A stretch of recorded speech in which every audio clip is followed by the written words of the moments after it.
For over 30 years, HBCU Image has been more than just an apparel store. We've been a movement, a statement, a legacy. We celebrate the pride, the purpose, and the culture that make historically Black colleges and universities legendary.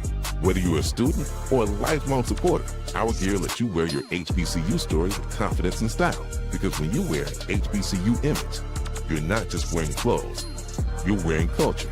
You're wearing pride. You're wearing purpose. HBCU Image, a Kenny T's company. From cancer care to accidental injuries to cardiac care, we all know that there are times that you can't control what happens in your life. But with Globe Life Family Heritage, you can be prepared to weather the storm when it comes. Call Dr. Beverly Eagle Rogers at 877-300-8269 or visit the website at globelifefamilyheritage.com. With over 25 years of serving communities, Dr. Beverly Eagles Rogers is here to help you and your family through difficult times. Dr. Beverly takes pride in Globe Life being one of the few companies that returns 100% of premiums to clients that stay healthy. So for more information, call Dr. Beverly Eagle Rogers at 877-300-8269 or visit the website at globelifefamilyheritage.com. Are you hungry for authentic Caribbean food like jerk chicken, oxtail, red snapper, shrimp, tofu, and rasta pasta? Well, find your way over to Mango's Caribbean Restaurant, 180 Auburn Avenue, right next to Royal Peacock in downtown Atlanta. Them belly full, but we hungry. Mango's Caribbean Restaurant, open daily from 11 a.m. to 10 p.m. And on Friday and Saturday, we're open till 4 a.m. Come to Mango's and put some spice in your life. So we've got a good thing going. Mango's Caribbean Restaurant, 180 Auburn Avenue, right next to Royal Peacock in downtown Atlanta. For more info or directions, call 404-698-3992 or log on to mangoscaribbeanrestaurant.com. For instant coupons, text MANGOS to 313131. Tell your mama hungry, papa hungry, brother hungry. Mango's Caribbean Restaurant, authentic Caribbean cuisine. Open up the door, tell your mama hungry. You're looking for the latest information on Southern University sports, the Southwestern Athletic Conference, and HBCU athletics. There's only one place to go. Tune in to the Carlos Brown Show, exclusively on the Black College Sports Network. I love Atlanta, a city in the forest. Hi, I'm Jeff Cleveland, seasoned loan officer in the Atlanta market. And whether you're buying a new home, refinancing to do debt consolidation, home improvements, or just to lower your payment, give me a call. I'll ensure that you're treated with dignity and respect, that you're informed throughout the process, and that there are no surprises at closing. Give me a call and let's get started.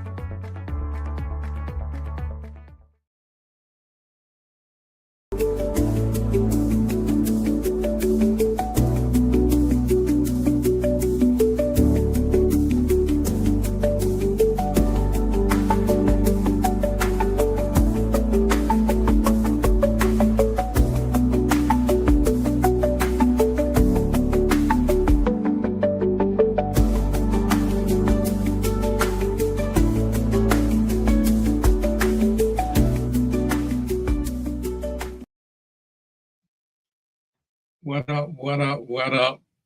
It's the 22nd of April, 2026. And for some reason, Mark is upside down. So I ain't even going to ask what's going on with that because I'm sober and I'm trying to, I said I was going to be good this show, but I want y'all to know if the show go left today, y'all, it's Mark's fault because he was upside down and spinning around. I'm going to let Mo ask him what happened. And, this is why the show is called Random Thoughts. I had a whole thing in my head until I just seen what y'all didn't see. So I want y'all to know, any foolishness and fuckery go on, blame Mark.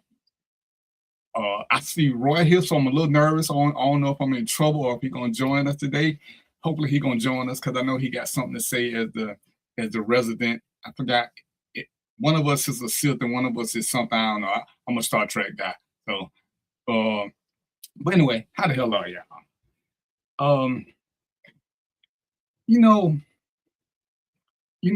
sometimes like during the course of a day, the course of a week, or whatever it is, people always reach out to me and they ask me crazy questions. And sometimes the questions are really insightful. That's why sometimes I don't know what the show gonna be about.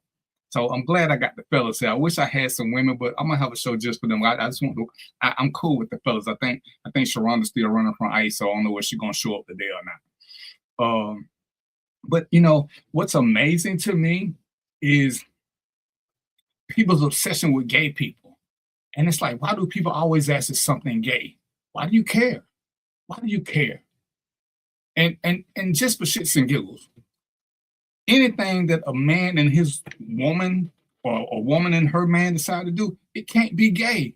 The variness of gay is doing something with the same sex. So the minute you bring somebody else in, it's not. It may not be your kink, it may not be your style, but it's no longer gay. It's no longer gay, people. And I ain't gonna turn this into an X-rated show, even though Mark tried to get me there.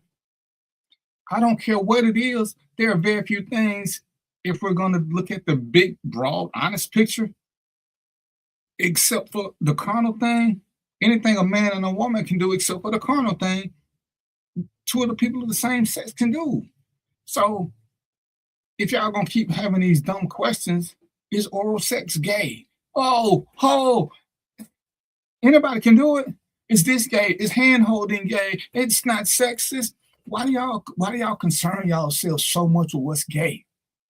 It's either for you or it ain't. And if it ain't, have a frosted mug or shut the fuck up and keep pressing. And if it is, try it and have another glass or a frosted mug or shut the fuck up. But why are y'all so concerned what other people do if it don't involve you? You didn't get invited to the party. So if two people want to have sex in the elevator, is that gay? Is it risky? It's what two people decided they want to do. They get locked up for it, they get locked up for it. If they don't get locked up for it, they don't get locked up for it. But why do you care? Why do you care how people have fun or live their life if it don't affect you? It don't involve minor kids. And it's like it's just a crazy obsession. There are lots of things that I ain't doing. But what does that mean? Does it mean I ain't risky? Does it mean that? And of course I'm not, because despite my thingy back here, I got a halo, so it's a lot of stuff I don't do, but I stayed at a Holiday Inn Express. I know a lot of shit go on. Ain't my job to judge. And guess what? It ain't your job to judge. And the crazy thing is that most of the people who judge, if you ask them, they're Christians. I read enough of the Bible to be dangerous. And there's a little thing in there that says, judge not, lest ye be judged. So who are you to tell people that they're going to hell, that somebody don't like what they're doing? Who? Can I see your memo where you got appointed, angelic status, where whoever it is you believe in sent you a little memo or friend request telling you could go around telling people what they was doing wrong because now you're the de facto judge? I just want to know. So, that's what I'm gonna start with. So we're gonna have a pretty decent show today because I got some questions for the fellas. Roy took off on me, but we're gonna have some fun. We're gonna do education.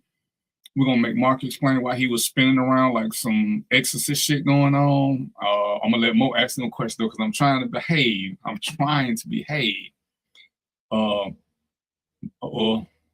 Mo taking some moonshine, so I don't know what the show gonna be about today now.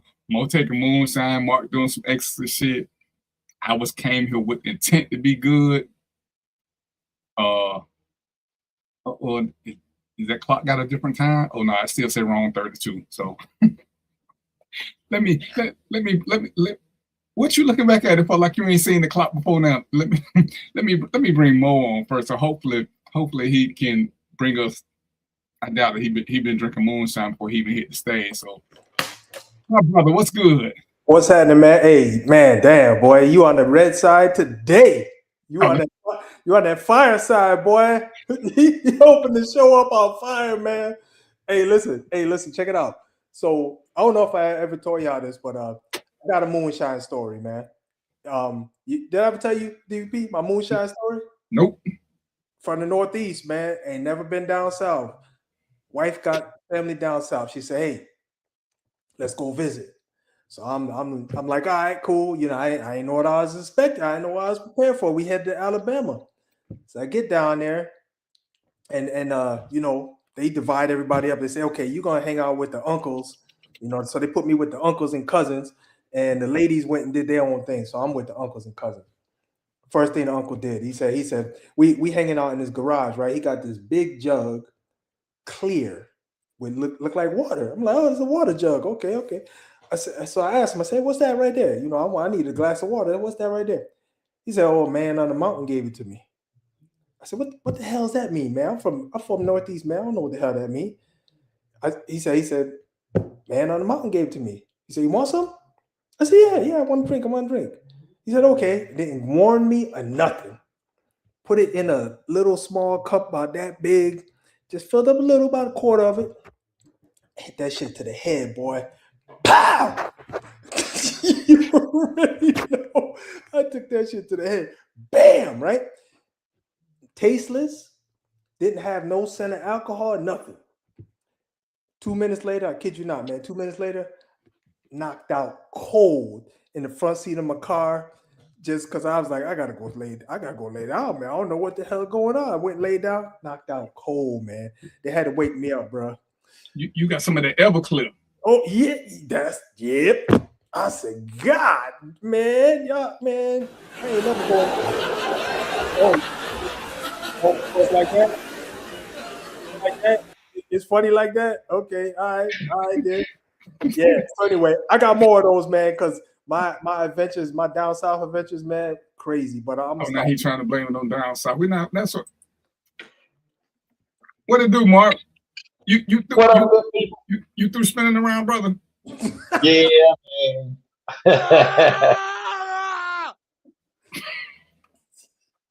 Yeah. What's going on with you? I said you chose violence today. Bro, Mo was looking at you the same time I was looking at you doing whatever the hell you were doing, Mark. We came in peace, brother. You started that exorcist shit. It's like, exercise them demons out that y'all be trying to provoke to come out. So I was trying to get them out before it got too far out of hand. We're going to act like we believe. We know what we saw, though. Your ass was upside down, spinning around. You come in and you want to jump on people for asking you gay questions. I ain't asked nobody nothing. I'm just trying to figure out what's everybody's obsession with whether other people are gay. Why do you care if they're gay or not?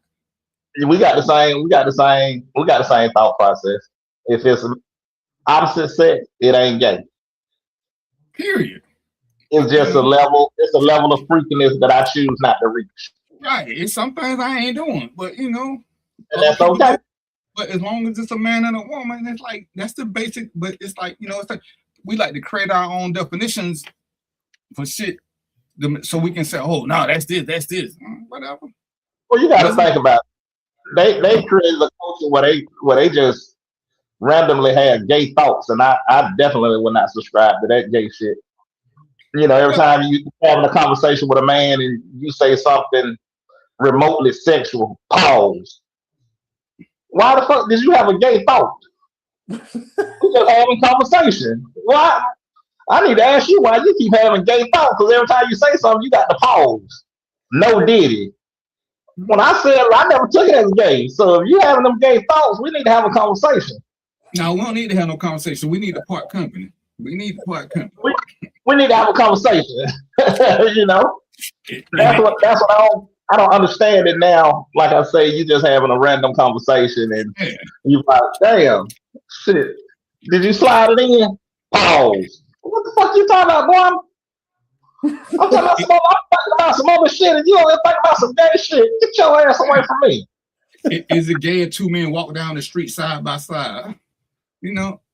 I worked at a club and two men came in and ordered the little bit of bottles of wine, right? Some sort of hoe. They ordered that. I'm like, that's suspicious as hell, but it ain't my business. Two men should never be sitting at a table with two little bitty bottles of wine. Hey, somebody need a glass, somebody need a plastic cup or something. It's suspicious. But guess what? I don't even care as long as they pay for them. Yeah, they can order a case of them. It's like, hey, what you think about them guys over there? Hey, I think them guys got good credit because their credit card keep going through every time they buy some shit. That's what I think. I'm with you.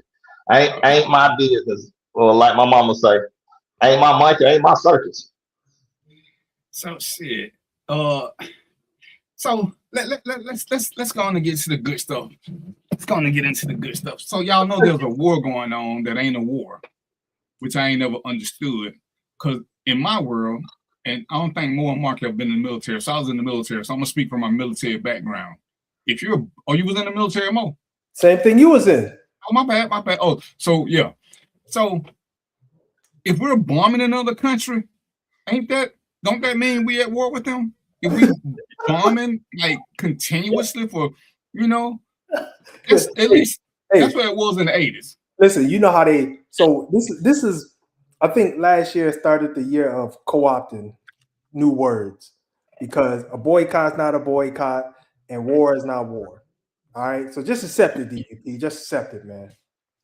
And I'm just like, so we having a war with somebody that we ain't warring with, but we spending a shitload of money to argue with weapons that we running out of for a war that, according to somebody famous and who's supposed to be a leader, we won, and they begging for forgiveness and they ready to settle. But two of his friends called him and said, hey man, we winning too much, we got to lose sometimes. So that's why we decided to negotiate with them, because two of his friends said, hey man, we got to stop winning all the time. And when I was at one of my jobs today, me and one of my clients was talking about it, and he looked at me. I said, don't look at me, because I'm not gonna give you no money back. I ain't gonna never say you paying me too much, so you can forget that shit. I ain't no animal. Oh man, you pay me way too much money, let me give you some of this money back. Never will be said out of this mouth. Never ever in the history of what the fuck is. I'm not gonna say, hey, I'm making too much money, let me give you some back. So we was talking, it's like, it's crazy how we can see what we see. And these people, we don't see what we see. And we can see it real time. So we know it ain't AI. We can see it real time. It don't matter what channel you watch. Whether you watch Fox, whether you watch CNN, whether you watch MSNBC, whether you watch BBC, it's showing the same thing. So January 6th, it wasn't what we thought. It wasn't what we saw it was. It was something. It was a tea party that went wrong. The bombing ain't what we think it was. They actually just playing, what's the little game we used to play? Battleship? They playing Battleship, the electronic version. It just looked like a real war to us. The soldiers that died, they didn't really die. Donald Trump got shot by a high-powered rifle that didn't tell nothing. And we know what them rifles do. They ain't gotta hit you. All you do is get close. You don't just get no little flesh wound when you get hit with them military grade rounds. You get flesh wound. That's just what I know. But they want to. We went past the moon and waved at it and came on back though. But we ain't at war with the moon, so that one don't count. We just shot past it, took some old ass pictures and came on back. Right. We need to make sure it was still there. See, because the one that y'all kept seeing at night, that was AI. That was some shit that Elon Musk did to confuse us. See, that's why we got global warming, because the moon ain't cooling off the earth at night, because what we saw was an optical illusion. So we sent some people up there to check to make sure that he wasn't, because Elon Musk would have fucked around and fired the moon too if he'd have had his way. So we had to just go check right quick. We're gonna go back in 10, 15 years, but right, that's all that was. So, we talking about this and gas prices going up, and people learning that oil is like air. Without oil, a lot of shit come to a halt, because the little shit that we need, that need energy to be made, the oil helps supply some of the energy. So, we thinking gas, but everything is going up because they can't make certain shit because they don't have the energy to make it. They're getting low. You see what now they talking about, they're going to start canceling flights because ain't enough jet fuel to go around to the end of the month. That's some scary shit. So I tasked Mo, and I'm going to apologize if he ain't got all the info, because I hit him at the last minute when I was talking to somebody and I thought about it. Because, we always talking about stocks and investing. And, it's coming to light that every time Trump do one of these de facto press conferences, somebody always invest in the right product right before. Some anonymous people are making millions and billions of dollars just like that, for making an investment right before he say something. So I was like, well, damn, ain't that some shit? So Yeah. I said, let me reach out to Mo. And like I said, I'm gonna apologize because I hit him at the last minute. So everything may not be up to speed, but he gonna give it the best he can what he got. Because how does that affect investing now with the war that's going on? Because you know, if you just like me and I'm in it for the 10, 15 year run, I don't look at mine every day because I don't want to be pissed. But for the casual investor who's still trying to get into it, which if I'm gonna speak ahead of turn, it's probably a little bit harder now because most people ain't got disposable income like they used to have now with everything going up. So I'm gonna take the floor and give us a little bit about investing with stocks during a war that ain't a war. Yeah. So I just got some data points. So I'm gonna just hit y'all with this stuff right here. So one thing you should know is anytime there's a war, it typically triggers short-term stock market volatility. So what's going to happen is some stocks are going to go up, some stocks are going to go down, but they are going to move. So, like for an example, I'm going to get to more of them, but for an example, DVP was talking about gas, right? Y'all know gas price is going to go up, right? What you think is going to happen with the value of the stock? If the gas price go up, the stock price is going to go up. Ain't nobody buying that. Ain't nobody buying no gas stocks during that time. So, and then the overall market though, usually drops about 4% based on data since 1939. All right. But it rarely causes lasting damage to the global market. So, for example, as long as the war is going, the stock market might be at a certain level. Then, as soon as the war is over or about to come to an end, they'll start reducing. The prices will start reducing, and everything will start going back to normal. The markets after a war or some kind of event, markets will rebound within a matter of weeks. So think about it this way, right? So you say, hey, I want to invest right now. So what sectors benefit because of war? So let's just talk about that, right? There's some sectors.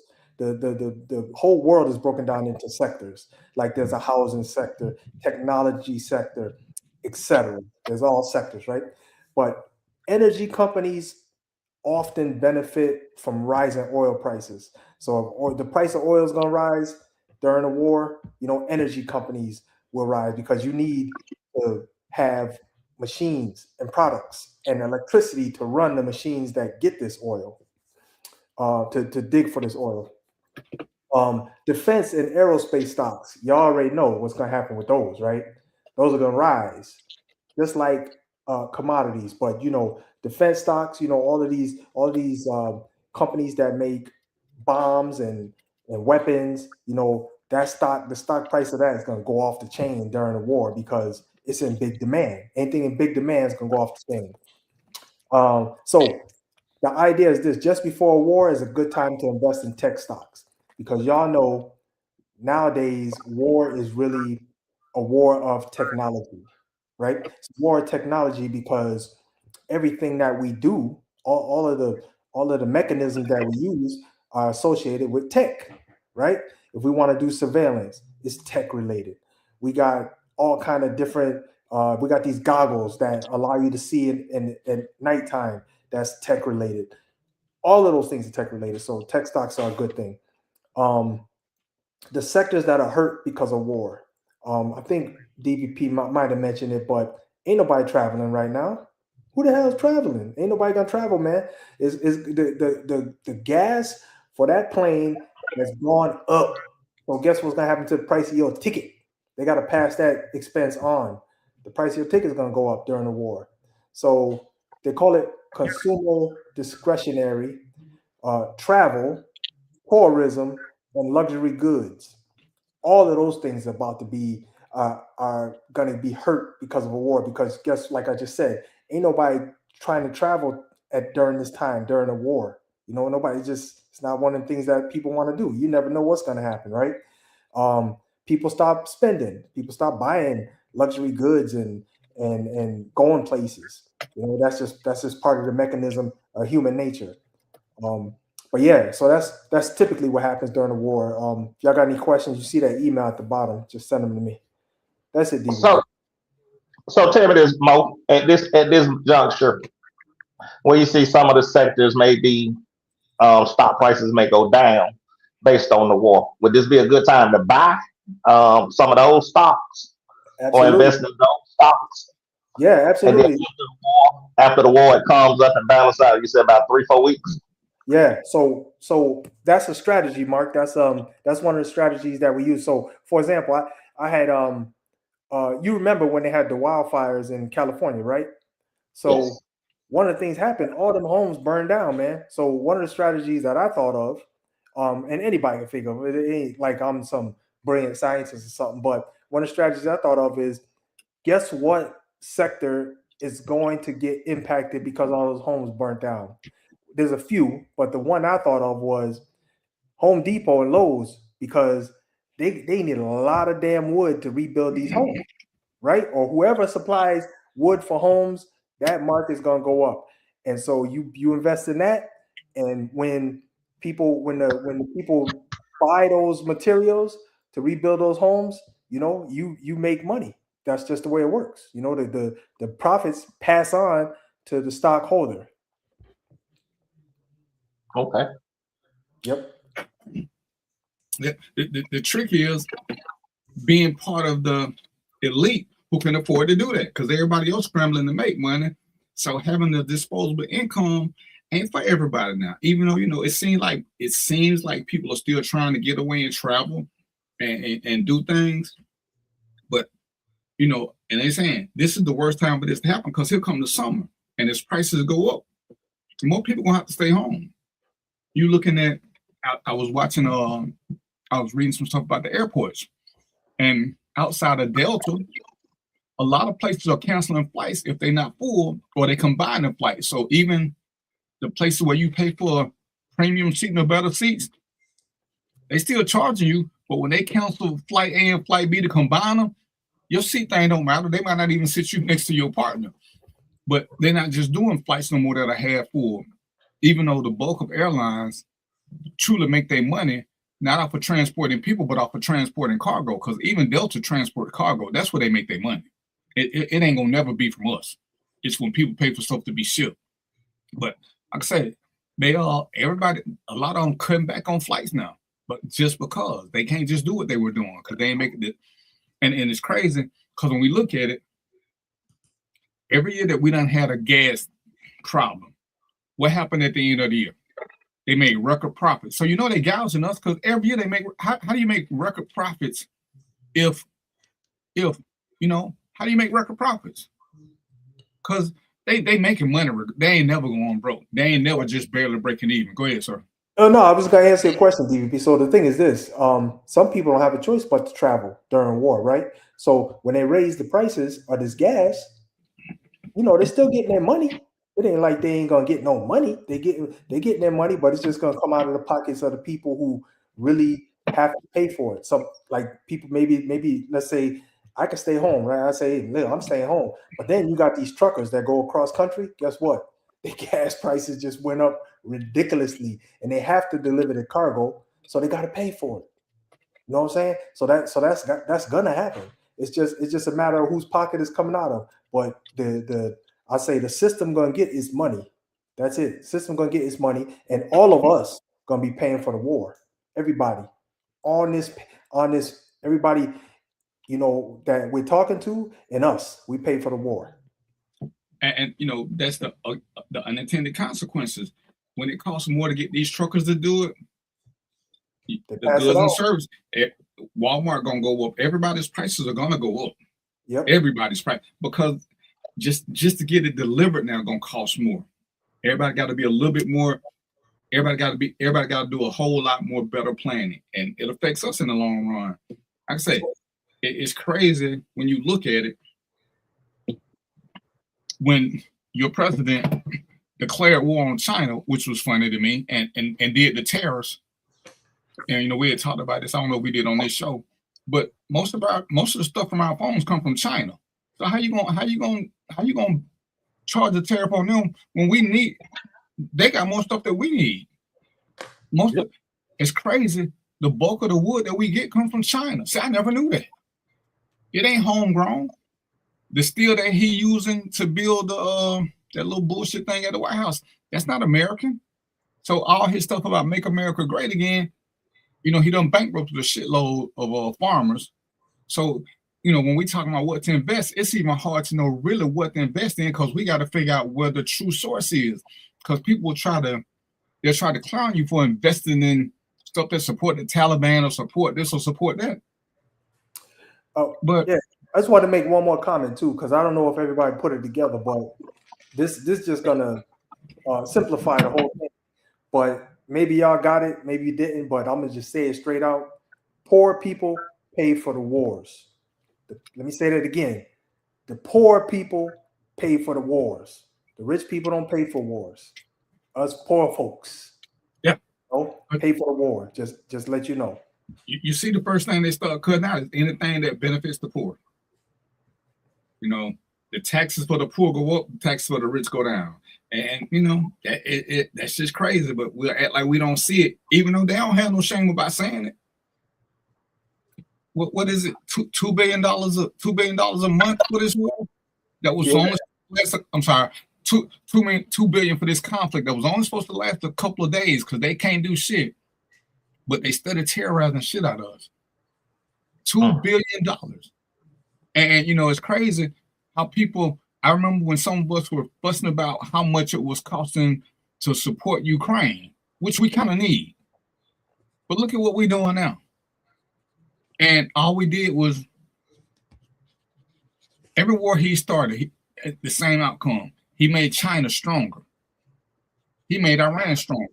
They weren't doing this stuff with the bad Obama deal.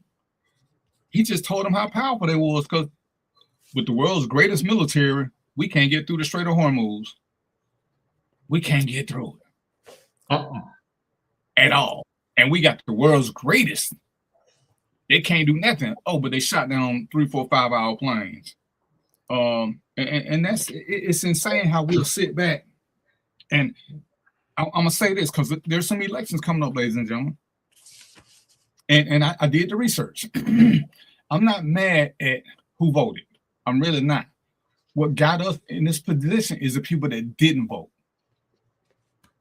Because in theory, Trump got the same number of votes he got last time. What we had was a bunch of people who didn't vote at all. If half of those people would have voted, Trump would have lost. So it wasn't that black men didn't vote for her. It wasn't that black women didn't vote for her. There were people who didn't vote at all. That was the missing element. So when we keep saying our vote don't count, and you look at all this, if your vote didn't count, why they trying to why were they doing this gerrymandering, trying to change districts, trying to get rid of some things, trying to make it so more Republicans will win? And it's crazy, you know. I always say the biggest source of misinformation don't come from the news media. It don't come from intellectual people. It come from us because we are quick to give away our power. Oh, black people ain't got no power. We got a shitload of power. We just keep talking ourselves out of it. So, ladies and gentlemen, we're gonna do some political shows as we get closer. And it don't matter. But go vote. Go vote. Go vote. Know why you're voting. Know who you're voting for. Don't just pick a straight Democratic ticket or a straight Republican ticket. Know what these people are doing. There's some good Democrats, there's some good Republicans. There's some shitty Democrats, there's some shitty Republicans. We got to start paying attention. This affects us each and every time. When we sit back and look at people who won't do right, the people who are sitting back letting, and we'll just use the president, they let him declare wars, they let him rewrite the Constitution, they let him do his thing. And I hate to make the comparison, but again, they went crazy because Obama wore a tan suit. They wanted to impeach him for that. I mean, it was like, oh, he got on the tan suit. What the hell? This dude done started wars. He's freed people who attack police. He's freed people who attack the White House. He's freed one of the biggest drug traffickers in history while he claiming he hate drug dealers. Remember the meme that used to go around with Joe Biden touching some little girl and everybody was talking about how bad it was, but now we got him tied into a sex thing. Now nobody want to talk about it. Remember, I mean, and it's crazy. If you pull up some of his videos, well, oh, Obama can't make a deal with Iran because he's too stupid. He's too stupid. or he ain't gonna go to war. But then what you did, and now we losing all this other stuff. We got to start paying attention, and we got to quit letting people tell us what we should and shouldn't do. Get out and vote. You ain't got shit else to do. You got time to watch these crazy ass reality shows or this or this. Get out and vote. We want this, but you won't vote, so anybody gonna give you shit because you won't make your voice heard. My vote don't count. Well, shut the fuck up. If you think your vote don't count, don't say nothing about nothing. Just sit back, keep taking it up the ass. That's gay, and get the hell on. Hey, I want to mention also. I want to add to what DVP said. You sparked a thought, DVP, when you said got money for war but can't feed the poor. First of all, that's a Tupac quote. Right. Second one is when you think about that, think about this, because we got money for war, but we got homeless people on the street. We got people who can't afford their medical expenses and pay for prescription drugs, right? In the homeland. But somehow, when the damn war comes up, we got all this money that we could throw at, aerospace and military, etc. So this is why, just my own personal position, this is why I didn't have no problem when Luigi Mangione got busy, came out here and took care of business. Yeah, Mark, you know what I'm talking about. Yeah. That United Healthcare CEO, he got here and got busy because this is all tied up into what I'm talking about. How the hell is it that you got people living on the street, but you can come up with money you could just snap your fingers and come up with all kind of expendable cash to prepare for a war that you probably instigated and is not even really necessary. And I'm gonna leave it there. Well, and before we change subject, I want y'all, Cash Patel, the director of the FBI, his girlfriend got a security team. She got a whole security detail. When do girlfriends get security details? Damn, Jesus. Wow. That's true. And this is, but again, like Mo was saying, they tell you we ain't got money for this, we ain't got money for that. And they tell you, we sit back, and it don't matter how you feel about it, the facts over there are. We ain't had a measles outbreak in damn near 56, let's see, I'm 60, so close to 100 years. Except now we having them because you got a guy who's saying don't get your kids vaccinated. Yeah. And this shit is crazy. But they telling you, oh, vaccinations do this. You know what? There's nothing that's ever been 100%. Yes, people have died from taking vaccinations, but have more people died or lived from taking vaccinations? Everybody still got their whole thing about the jab. Don't know about, everybody I know who got the jab, they suffering some kind of problem. Well, I ain't suffering no problem. So who's your everybody? Two people. I know people who caught COVID. They didn't take it. Soon as they got over it, you know what the first thing they did was they went and got their shot. So if you ain't had COVID, but you don't understand how things work. Well, we don't know what's in it.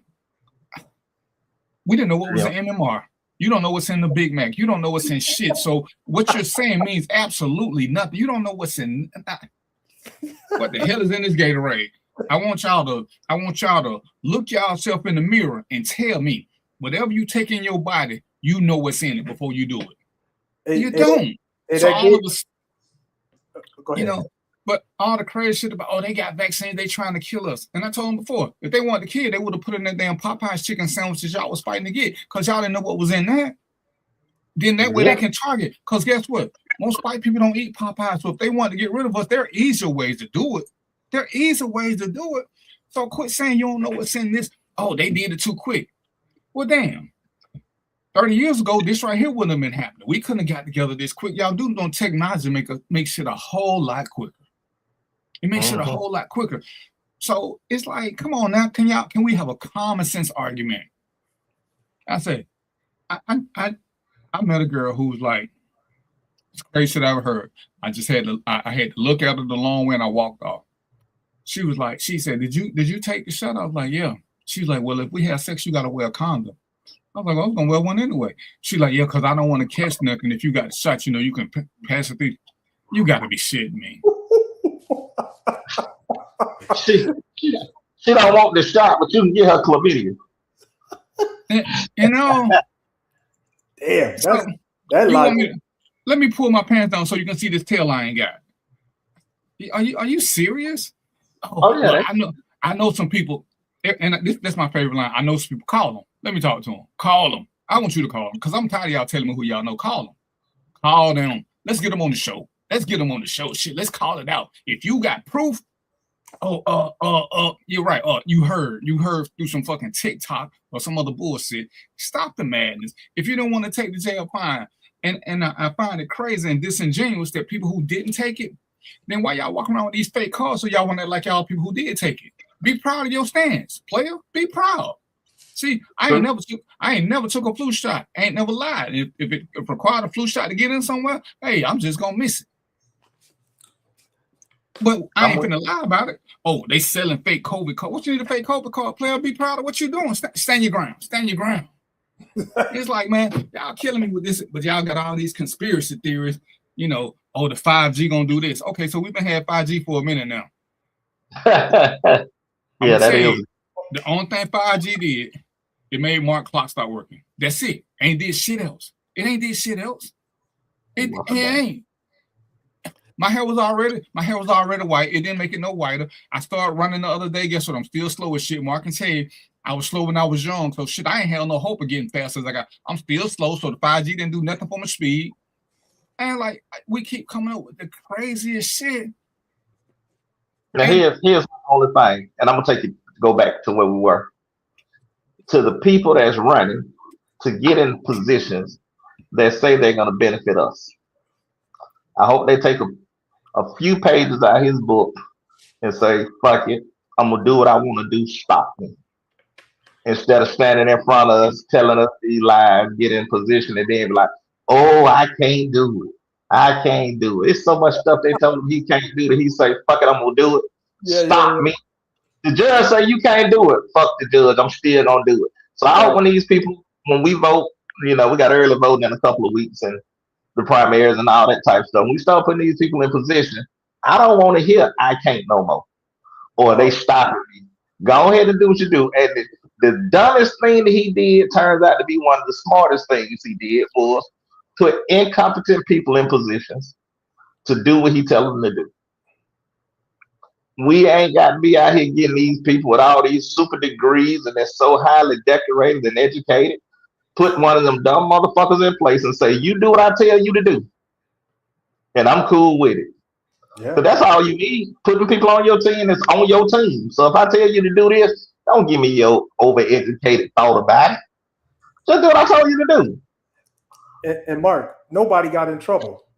All that I can't do, all this whole time, all of a sudden people doing it, nobody got in trouble. Well, don't say nobody, because all his lawyers keep getting disbarred. Oh, well, all his lawyers keep getting disbarred. Yeah. Ain't got one no more. And you notice that this president is, people say what they want to say. He done went through more cabinet members than people who than any other president. Period. Mm-hmm. This dude ain't had nobody. I can't even. We're gonna call him a white man. He got rich by being in the White House because he didn't have all that, and that's why he's scared to lose. Because I guarantee you, when this next election comes, I bet he won't be in America. I bet once before the transition of power, I bet he in another country. Because whoever come next can indict him. And I'm gonna say this, we're gonna switch the subject. Have y'all noticed that as much as he talked about Biden and the crime family, they ain't been under indictment yet? But he kept talking about how they was criminal. He done tried to indict everybody else, Letitia James, everybody else, but he ain't went after the Bidens at all. Wonder why that is. Wonder why that is. You running everything, and you swore they had a criminal empire going, but you ain't said nothing about them. Nothing. So anyway, we gonna go ahead. Before you move on, but no, we can move on, but I wanna just make a comment because you brought up something. You were talking about data and information. And I just want to talk about 3 things that I heard when I was growing up. I was a teen growing up, scared the hell out of me, and none of this shit happened. Number one, y'all heard them too. I know y'all heard them because this is global. Number 1, a comet was gonna hit the earth and kill everybody. I know y'all heard that. But we're dead. You just didn't know it. Yeah. we're inside the matrix, bro. It's the red or the blue pill. We're inside the matrix. Number 2, the killer bees were gonna come from Africa and kill everybody. Y'all hear that? Number 1, we're dead. We're inside the matrix. Yeah. And then number 3, I think DVP touched upon this one a little bit, but Y2K was gonna stop all the computers. Every shit was gonna shut down. It was gonna be mass chaos. Blah blah. And remember that was part of the Mayan calendar because it ended. So that was supposed to be the end of the world. Right. After that double, when that 00 hit, it's over. Prince Antonio, 1999, party out of time. Party over with out of time. That was Prince right now. And I'm gonna say this more because you just may remember. I know people who took money out the bank because the banks was gonna crash. I said, do you ever read the little fine print that if a bank crashed, your money's still protected up to X amount of dollars? You ain't close to X amount of dollars. Now, if you got $2 billion, don't put $2 billion in the bank because if they go under, I think it's $250,000 you protected too under FDIC. I say the way people tell y'all shit, but you know, if you keep money in your house, let's just keep your whole $20,000 in your house. If your house catch on fire, guess when your insurance company is not gonna give you that $20,000 back. Not at all. So you might as well keep it in the bank. They ain't no insurance company paying out no money settlements unless you got some.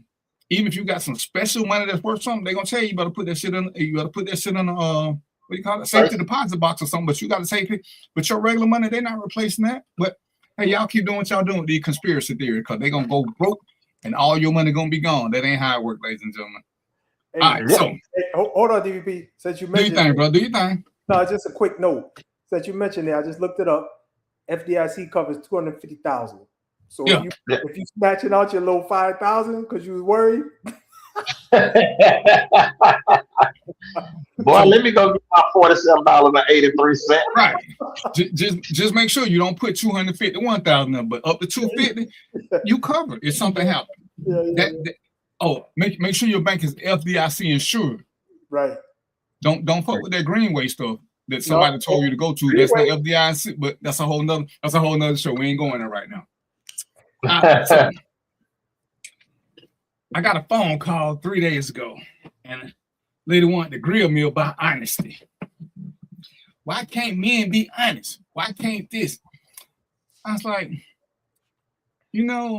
we're taught from birth to lie. No, I teach my kids to be honest. Honesty is the only way to go. I want the truth. I said, so for real. I say, you got kids? She's like, yeah.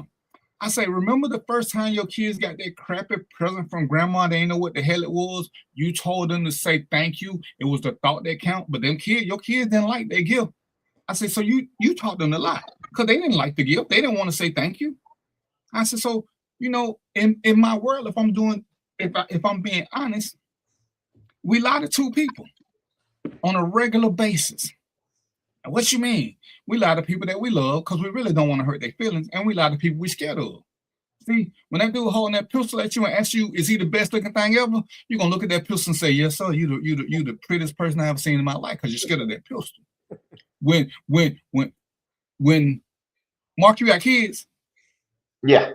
Did you get one of them ugly ass towels for Father's Day? Yeah, thank you. Oh, I love it. Didn't we lie? Did we or did we not lie? Like hell. It wasn't no stretching of the truth. It was out and out lie. And then we looked at the mom and said, you let him buy this shit for real?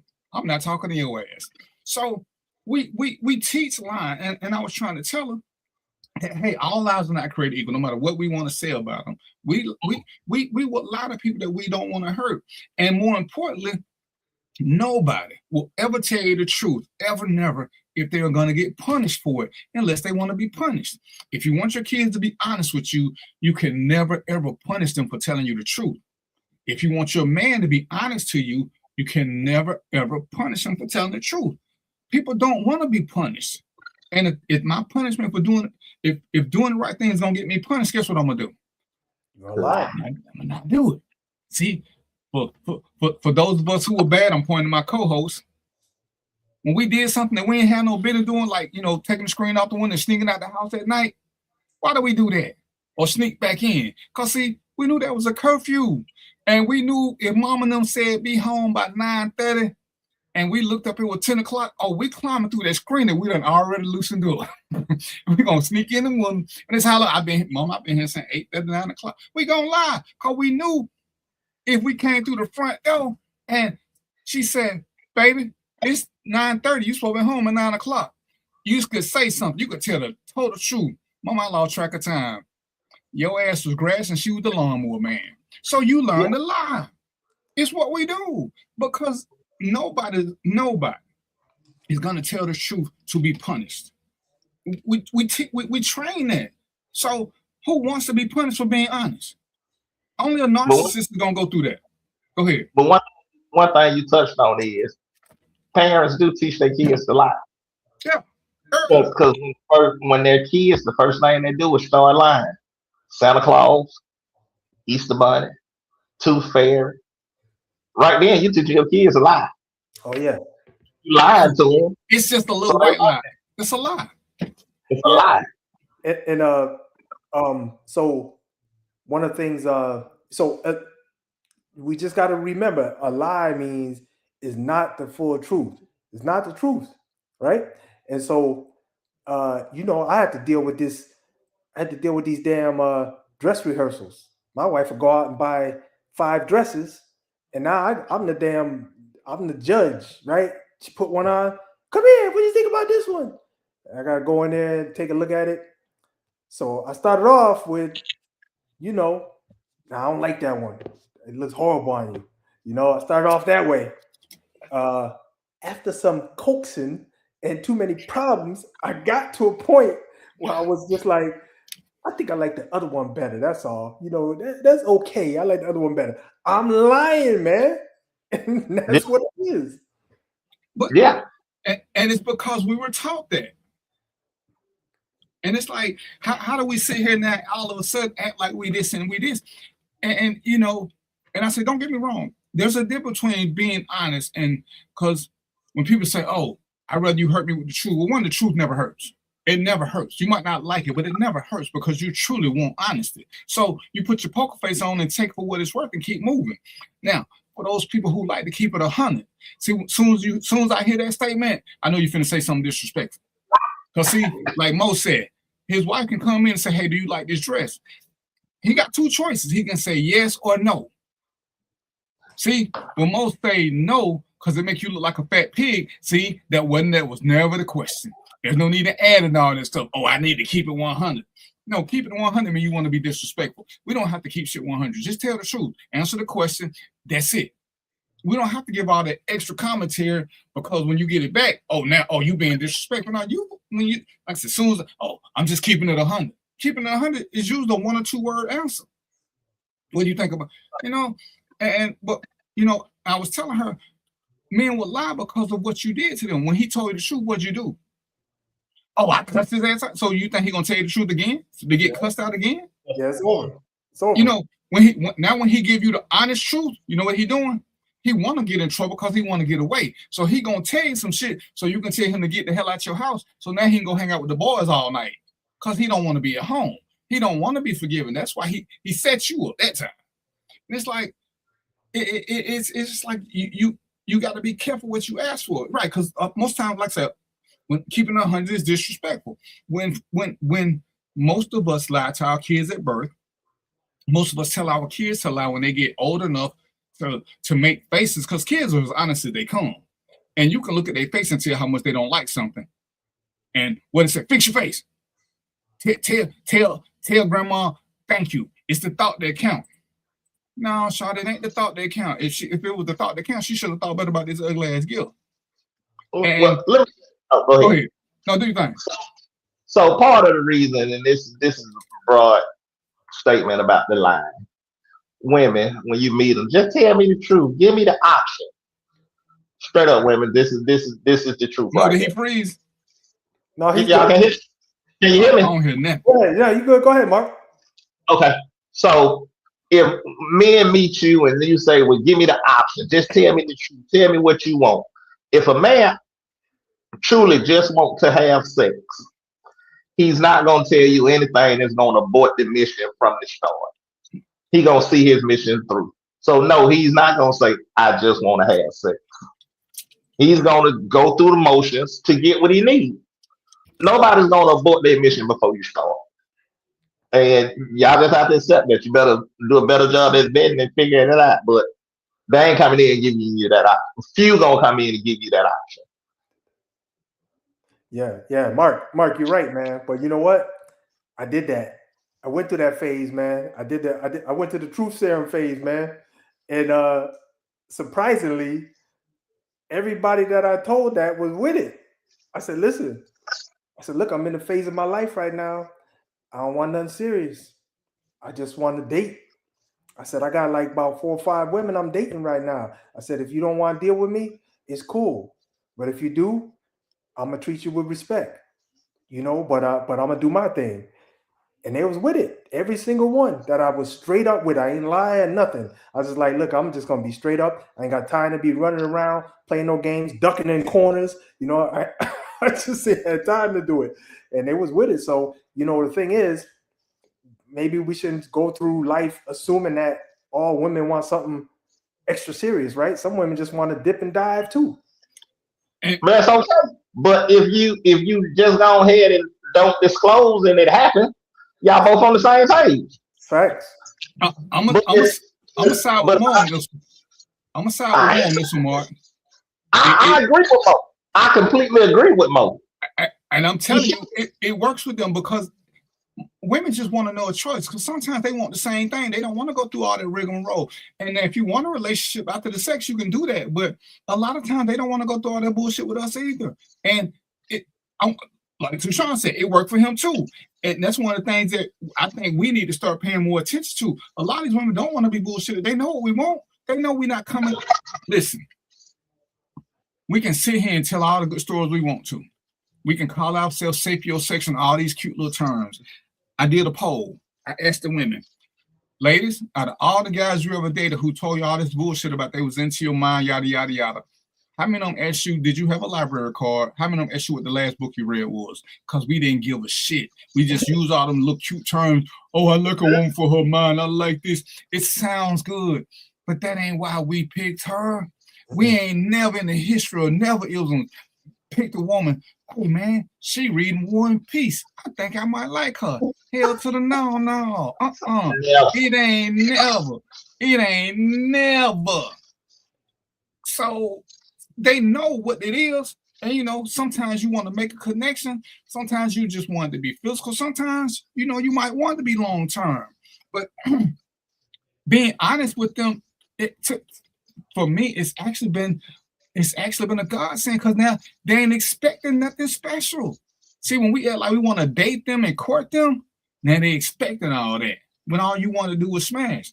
Hey, she got 47 minutes. If that's all you want to do is smash. She ain't got to keep trying to plan for the rest of the week. Now, if you like and want to have a conversation with her, that's something different. But we got to be honest, because we know it's some that I met some women I thought was pretty cool. It's like, you know, I could see a future with her. And I met some women that my future didn't last past 47 minutes with them. I can see it, and we got to go our separate ways. You don't put it like that.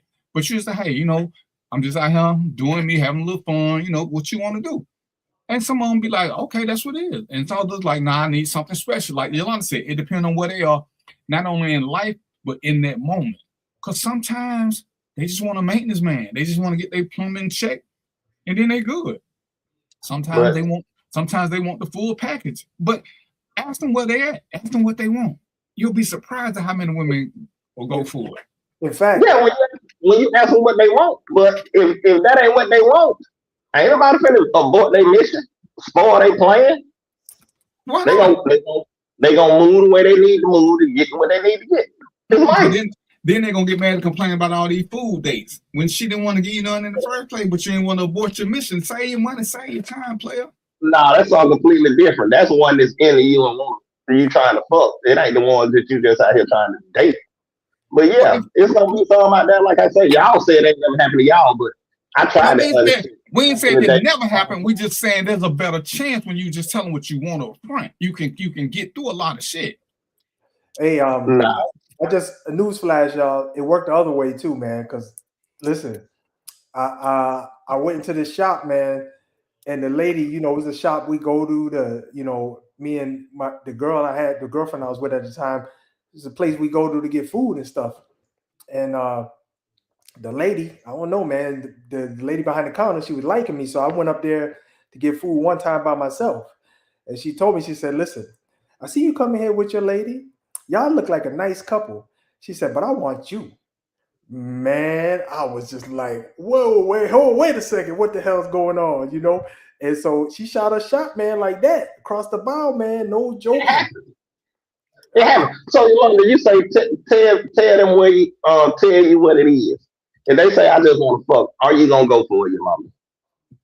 And I guarantee it depends on who it is. Sometimes that's all they want. And where you are in your life. You'll be surprised at what women will say. I mean, I have met some high class women who was cool with that. They didn't want nothing else. They didn't want to go through all that stuff. So it ain't even a class status. It's a mental status. Because sometimes they tired of dudes and the lies and the trickery. They think it's refreshing when a guy say, yo, I just wanna do some biblical stuff with you. They like, shit, let's go get a room and we own it. Others, sometimes you're gonna get told no. But so, you know, because you're trying to avoid that no, it ain't. That's when you gotta know how to read the room, Mark. You gotta know how to read the room. See, yeah, you read it and then you play it. No, I read it. Mark, you ain't going for it. See, I'm gonna make her go for it. When the girl looking at you the wrong way too long, you know what it is. She ain't sizing you up for boyfriend status. She sizing you up for nudity status. So it's up to you to play your part, because we done had them looks. We like, damn, she looking at me like I'm a piece of meat. She don't give a shit about what you driving. She don't give a shit about your credit score. She just want to know what you working with. I'm not talking about them. I'm talking about the one sizing you up for a relationship. Then don't go for them if you just want sex, Mark. Go for the ones who don't want a relationship. That's what he's saying. If you want a relationship, don't mean she shouldn't get sex. But if all you want to do is hit it, you don't want a relationship. So why waste time? You go hit something and then come back and do the relationship with her, Mark. Or tell her why you want to do it. You can only do what you need. If that's your mission, is to fuck that one, and she want a relationship, do what you got to do to get it. Hey, I agree. I believe the honesty part should be done, but you got to be honest. Who's finna avoid their mission? My mission is to fuck her. I got to be in a relationship with her, so let me do what I got to do to get it. It is what it is. And I ain't saying that it's right, but these women can't expect men to abort their mission because they want more.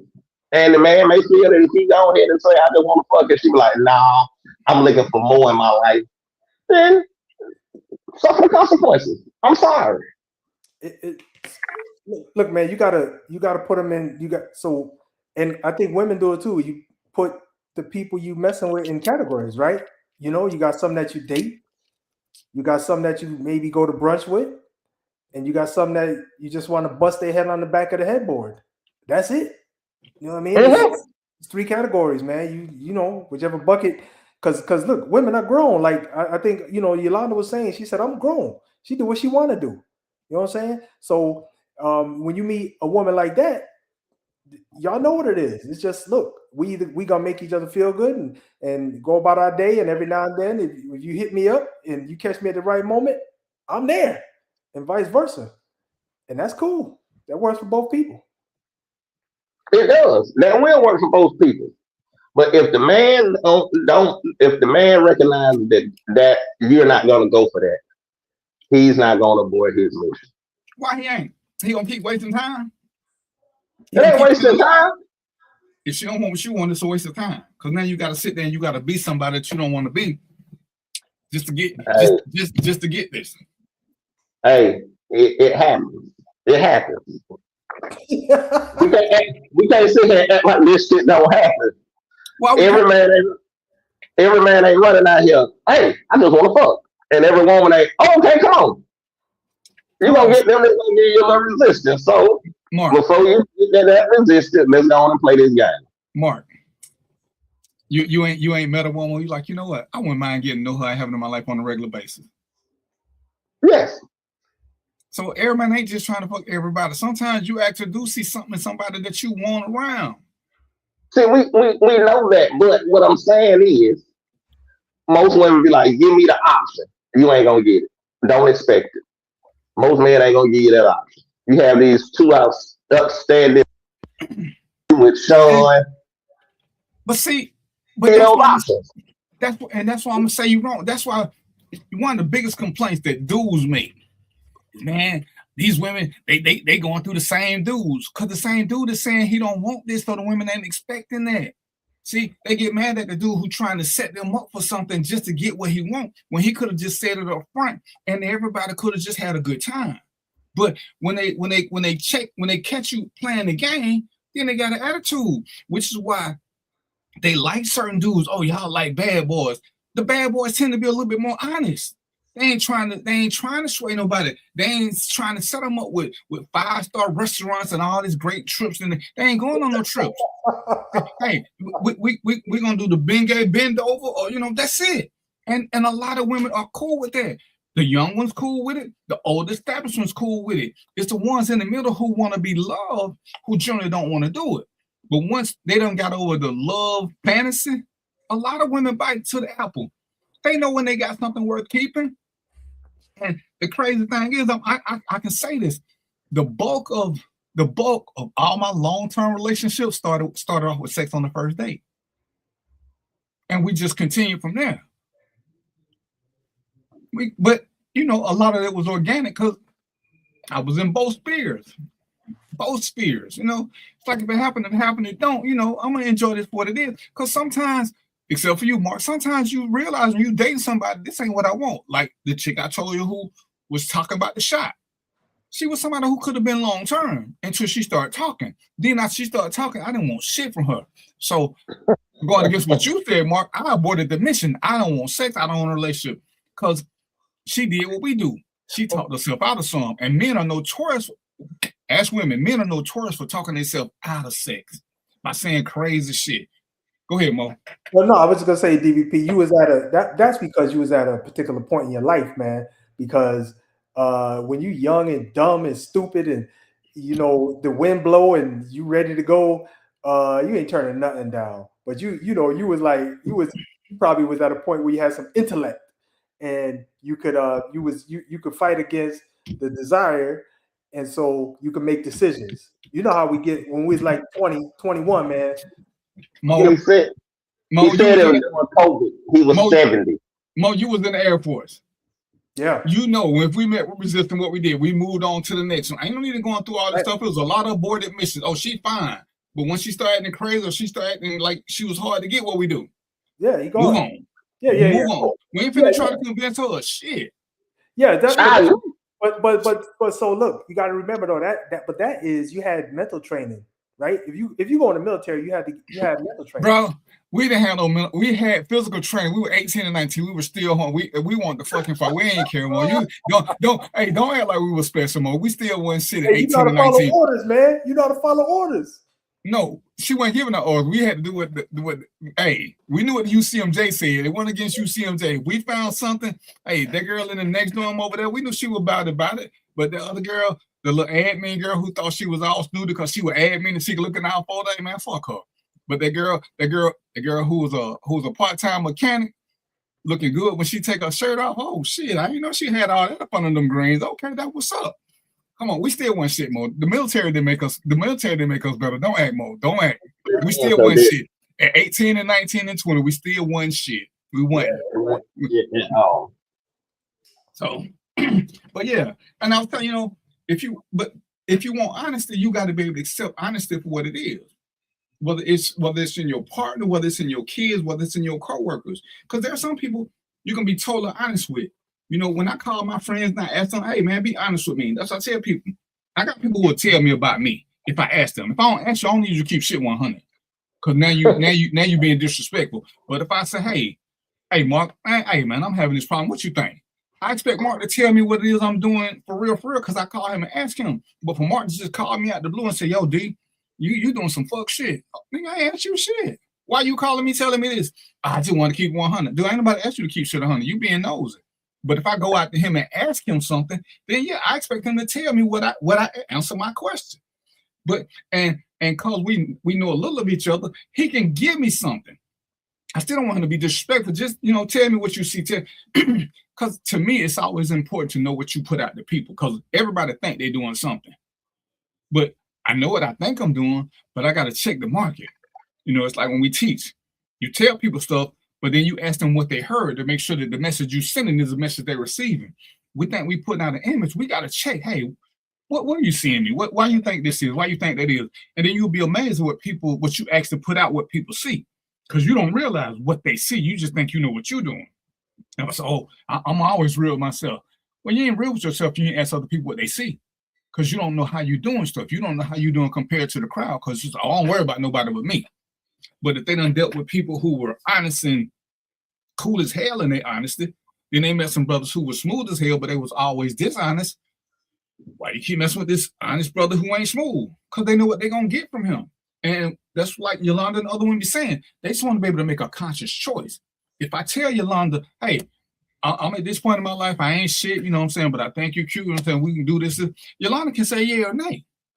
But if I'm trying to push up on her and I'm just sitting here gaslighting her, she all of a sudden she think I'm hitting on her. But all I want is the goods. She just want to make a choice. Whether she want to give it to me now or whether she want me to wait 3-4 months. Let her have that option. And because we want the same thing, and men are a little bit more sensitive. It's crazy. But when a woman tells us she wanted from us, we like, hey, wait. Because we want to be the aggressors. A lot of us ain't used to being the aggressor. We want to be the aggressor. So when they come at us, oh, she fast. Oh, she for the street. Oh, she was trying to throw it at me. Well, then she was doing the same thing you were doing, player. She just don't want to go through all that bullshit.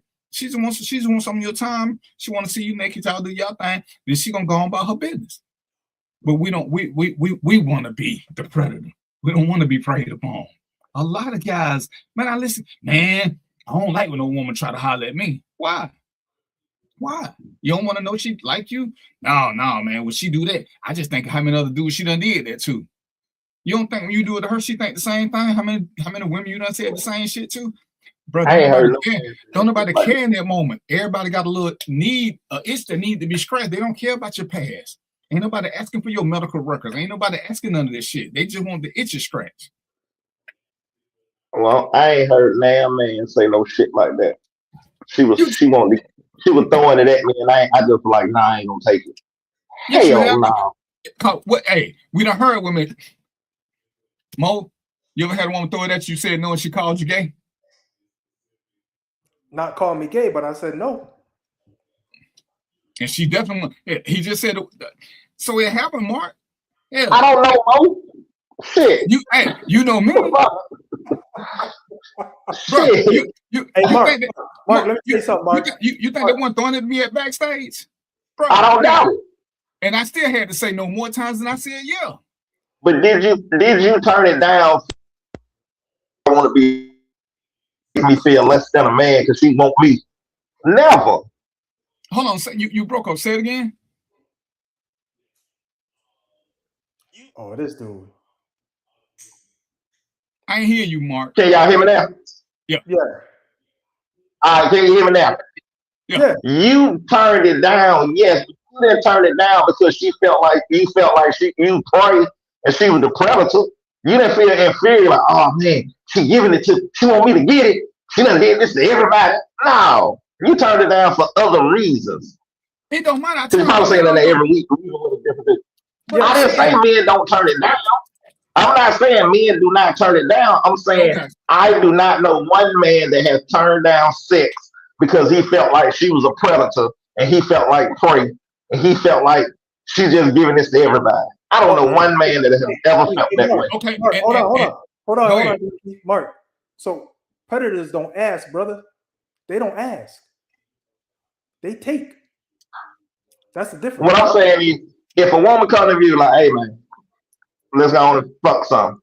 Not damn man that I know was like, no, you fuck somebody else in the same way and I don't want it. Never have I ever knew a nigga like that in my life.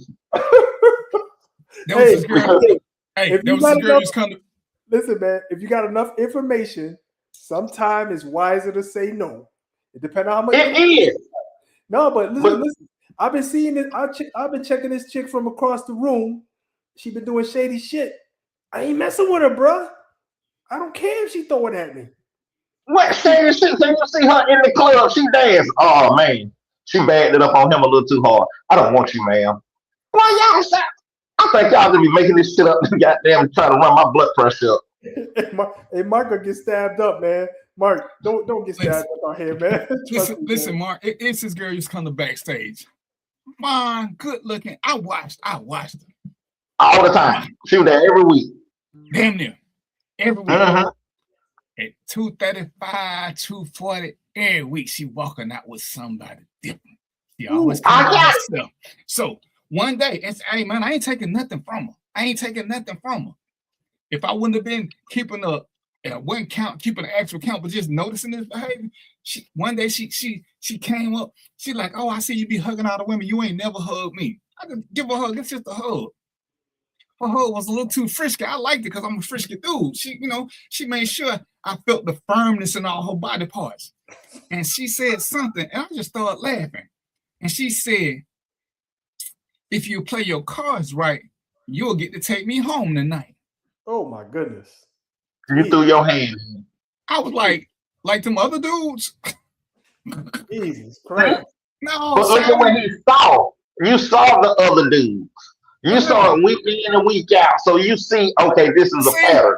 No, but see, here we go. See, here's the speculation. She could have made them guys take her to get something to eat. She didn't have to be having sex with them guys. The fact that she was leaving with them, I filled in the blanks I wanted to. So okay.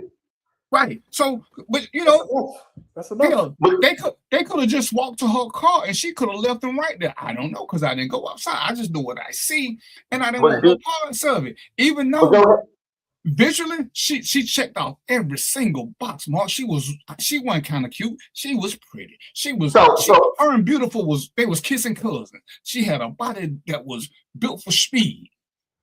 Well, so let's just say.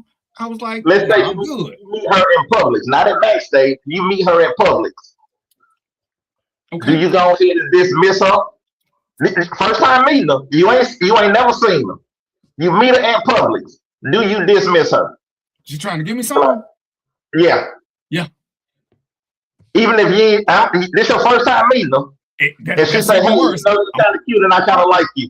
On the first time, I don't know nothing about her, Brian. I don't play them kind of. I need to know something. We ain't doing this. We ain't doing this stranger danger shit. See, that's how brothers end up getting hit in the head and getting their shit to, because you don't know nothing about her. She just out there scouting. Then when she take you to wherever she take you. You ain't never had a one night stand. I ain't say that. I said I ain't never had it. So you asked me about a woman I don't know nothing about. When I had a one night stand, I knew who she was. No, goddamn one night stand, then you knew who she was. No, a one night stand means you had sex one time. That's what a one night stand is, Mark. Oh, stop your head on the goddamn bullshit. We have sex one time. No. That's why it's a one night stand. Man, you setting up that coordinate getting to know her. Fuck that. One night stand. I met you in the club. We went home. We fucked. I don't talk to you no more. No, that's a one night stand. Mo, you was in the military. Then we had one night stands with people that we knew was in another unit, because one night everything just went right and they went back. But you don't just meet them the first time and that's it. Well, that's not the definition of a one night. Mark, I'm gonna need you to get an updated dictionary, bro. You goddamn, you will stretch the truth to fit your narrative. What truth am I stretching, Mark? One night stand. I met her. I knew her. That was the one night stand. Fuck that. What about meeting and fucking the same day? We ain't got time to get to know each other. No, sir. You're a different you're a different breed of nigga. No, I'm not. You're a different breed, bro. I strive to be different. Shit. Mo, so you telling me, Mo, you ain't never met a woman the same and in that same instance had sex? Are you crazy as fuck? You see this door right here? You know what's outside this door? I'm talking about now, boy, you before her. When you was growing up in the projects in Connecticut and the military. You telling me okay. I forgot. No, it never happened. You are an upstanding gentleman. You're the two most upstanding gentlemen I have ever met in my life. Ain't nobody said nothing about being upstanding, brother. Nobody said that. Didn't I just say 5 minutes ago that when we was in the military, when neither one of us shit, we just wore a uniform? I just said that. But even then, and we'll tell you, Martin, we had sex with soldiers. They had already had background check. We weren't just randomly hitting civilians. You can't trust random people like that. Mark, you want some crazy shit? Just to meet some woman out the blue and all of a sudden we finna start doing this? See, when brothers end up on shows, when they end up in the hospital, because she done let some brothers in the other door to rob. No, sir, we not finna do this with some random. See, that was you talking about random sex. You ain't talking about a one night stand player. You talking about some random shit. Random. I ain't did random. Random. One night stand. No. You keep trying to combine the two. And that's what it is. You dressing it up. No, Mark, you can go to school. You can go to school as you did. You can graduate. You know who in your graduating class. And then it's y'all 10, 15-year reunion. Shouted who was bad. Just look at you and she said, I liked you in the 12th grade and y'all hook up. That's a one night stand. Because y'all ain't gonna do it no more. That's a one night stand, Mark. How long them ain't got nothing to do with it? It's what y'all do during that time. If y'all form a relationship, it ain't a one night stand. A one night stand mean you hit it one time and that was it, brother. Hit it and quit it. I don't like your definition. I don't like your definition. It ain't gotta be it ain't my definition. That's your definition. It ain't. Let's ask the chat. What's a one night stand? Tushawn, Yolanda, what's a one night stand? Let's ask the people, because Mark over there with that clock that don't work. He's stuck in the 12th century. I need to know what is a one night stand. We're gonna see what Tushawn and Yolanda say. What's the debate, man? What positions do y'all have? Mark said a one night stand gotta be somebody you don't know. If you know them, then it ain't one night stand. And what you say, DVP? A one night stand is when you have sex one time only. That's a one night stand. Oh, okay. It ain't got what you think a one night stand is, Mo? Shit, they y'all both said the same damn thing. I could know you and just have. No, it didn't. No, Mark saying if you know him, it ain't a one night stand. If you know him, like as like a friend or something like that, you mean? Like if you know them, period. A one night stand gotta be somebody you just met. Random. Well, so the definition I grew up with is, somebody I just met is a one night stand. That's the definition I grew up with. That's the definition I grew up with. He just made up a damn definition. Tushawn said she agreed with Mark, or he. I don't know. I'm sorry. He said they both can be true, but he agrees with me. But they both can be true. So if they both can be true, that means he agree with me too. Then he said they can both be true, but he's leaning more towards me. There's always two things can be true. He can't if he think they both true. That means we both equal, brother. Don't he cheat. Said they can't. I'm not saying it. But the definition that we're accustomed to is something random that you just met, you smash, and you keep it pushing. That's what I grew up with. I grew up with that one. That's the one I grew up with. So if you know him and you sleep with him one time, what is that? You just fuck somebody you knew. Shit. Fuck somebody I knew. Listen, man, I'm gonna let y'all miss this go. We're gonna move on to the second subject. Let's move on. I'm gonna make sure we may table this and come back next week. I'm gonna post it and see what else Hey, you know what? I'm gonna post it and tag you. I do the same. Once I tag you, it's gonna be on the page. So we only gonna give them two choices: either know them or you don't know them, right? But that's what we disagree. Whether you know them or not know them. But DVP, Mark probably got different people. That's why he gonna do it too. So y'all get Mark. But I got two pages and I got groups and stuff. So I'm gonna get a better group. Okay. All right. So now, what is it? It's 7:15. Okay. Now let's talk about ghosting. We all grown, right? That's the lie we tell. So when you messing with somebody and you decide this over, what's the best way to let them go? A lot of people now do ghosting. It's like, I don't need to tell them why I let them go down. They don't need closure, yada, yada, yada. How do we feel about ghosting? Is ghosting adultish? Is it because you're scared? What's up with that? And how you feel about doing it or getting it done to you? Well, if I go first, I got a lot to say. So I'll let you go first. Go ahead, because you'll forget your shit, Mo. So you go first. All right. So there's a lot of factors that are associated with answering that question. Number one is how long I even knew you, right? So if I knew you, I don't know, if you just somebody on the internet that I've been communicating with, it's not ghosting. I just got tired of your ass. I'm done. That's it.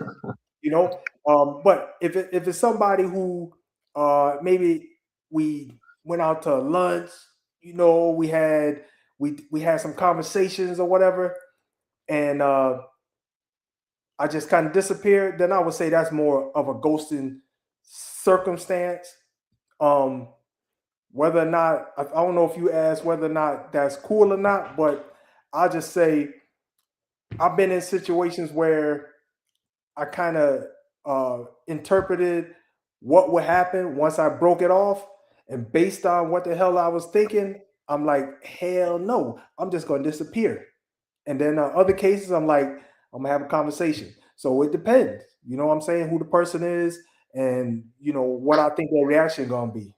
That's kind of some of what I think anyway. All right, for me, ghosting is how you feel. If it's something you want to do, it's adulting, but it's based on the relationship that we have and the reason that I'm ghosting you. Because some things will just be a conversation. You feel what I'm saying? Say, hey, you did this, and this how it made me feel. You may be able to have a conversation about it, and it may smooth itself out. But on the flip side, if I don't really give a fuck about them, fuck them. I'm gonna disappear. And it is what it is. So it's based on the type of relationship that you have, whether or not you don't continue the conversation, or if you just gonna be like, fuck it. Okay, see me when you see me. We're gonna rewind right quick. The definition, Oxford definition of a one-night stand is a sexual relationship that lasts for only one night. You went to Oxford, boy. I went. It lasted one night. It's in the dictionary. It don't say nothing about how long you've been knowing them. It says sexual relationship that lasts for one night. That's it. What's up, Teresa? Go to the Urban Dictionary. Tell me what it say. Fuck Webster and Oxford. What does the Urban Dictionary say? You don't want to know Webster? Fuck Webster. They put bootylicious in the dictionary. I can't trust that shit. Webster got one night stand as a musical performance that's only one night. So we skip Webster. Get Webster ass out of here. I tell you, I stopped taking Webster serious when they put bootylicious in the dictionary. Oh my goodness. And I think ghosting, most time we ghost people is because we were never intimate. And we don't that's what I say. We don't know how to, or we don't really, as Mark said, we really just don't care. We never were that fully invested into you. Because I know women who, if they meet a guy, they'll give them a reason. They went out with him, they'll give them a reason why they're not gonna go out with them again. And it's like, to me, that's a little too much for me. But Teresa says ghosting is, hold on, what's shit? Immature. Ghosting is very immature. If you're not interested in the person, you should tell them. But Teresa, initially you are interested in them. To me, it's like the girl who made the crazy ass comment about, getting the shot. Hey, Senator. Once you say crazy shit, yeah, chances are you getting ghosted. Because I can't explain to you the level of stupidity that you just existed in a polite, gentlemanly type way. Because I don't want to say you're stupid, but you're stupid. So I might as well just ghost you because I don't need me going down this rabbit hole. What's up, Spice Girl? I don't need me going down this rabbit hole. Okay, hey, we got two more people right quick. Cinnamon, Teresa, what's a one-night stand? But right now, just tell you what a one-night stand is. I'm gonna let them give their own definition. I ain't gonna give them no parameters. Yeah, but ghosting is one of them things. If they got the relationship ain't there, or I ain't got their feelings towards you, let that motherfucker go. Hey, y'all couch it however you want. That damn ghosting word that came out of somewhere. I'm just done. You know what I'm saying? If it's shit. Yeah, I'm just done. It ain't no ghosting. I'm finished. It's over. Done. That's it. You know what I mean? So you call it whatever you want. I'm done with it. See me in the street, come out, hey, strange. Fuck all that. Because and then so the other thing I was gonna say is, you know, part of the decision making with answering that question is, what's the reason why, right? It could be the reason why. It could be you just you fed up, man. You had enough. Look, when I get to that situation, or there could possibly be danger involved, right? When I get to that situation, I'm disappearing. It's over. Well, it was a one night stand. Yeah, you ain't gonna find me no more. I'm done with it. You know what I mean? So one night stand, we out. That's it. It's over. You know, so I think the reason is important. So, you know what I mean? Because and then the other thing is, I don't think everything needs an explanation. I don't think everything needs an explanation. You know, I don't know. I make up a rude case. You know, I caught you. Oh, hold on. Let's see what Cinnamon's saying. She's talking about ghosting someone is really immature. So like 3 people said ghosting's immature, man. I must be an immature fool because I'm not doing it. Immature ass. All right, hold on. We're taking a quick commercial break. Mark, let me pull my glass up. According to Urban Dictionary, a one-night stand is sexual activity with another person intended for one night only.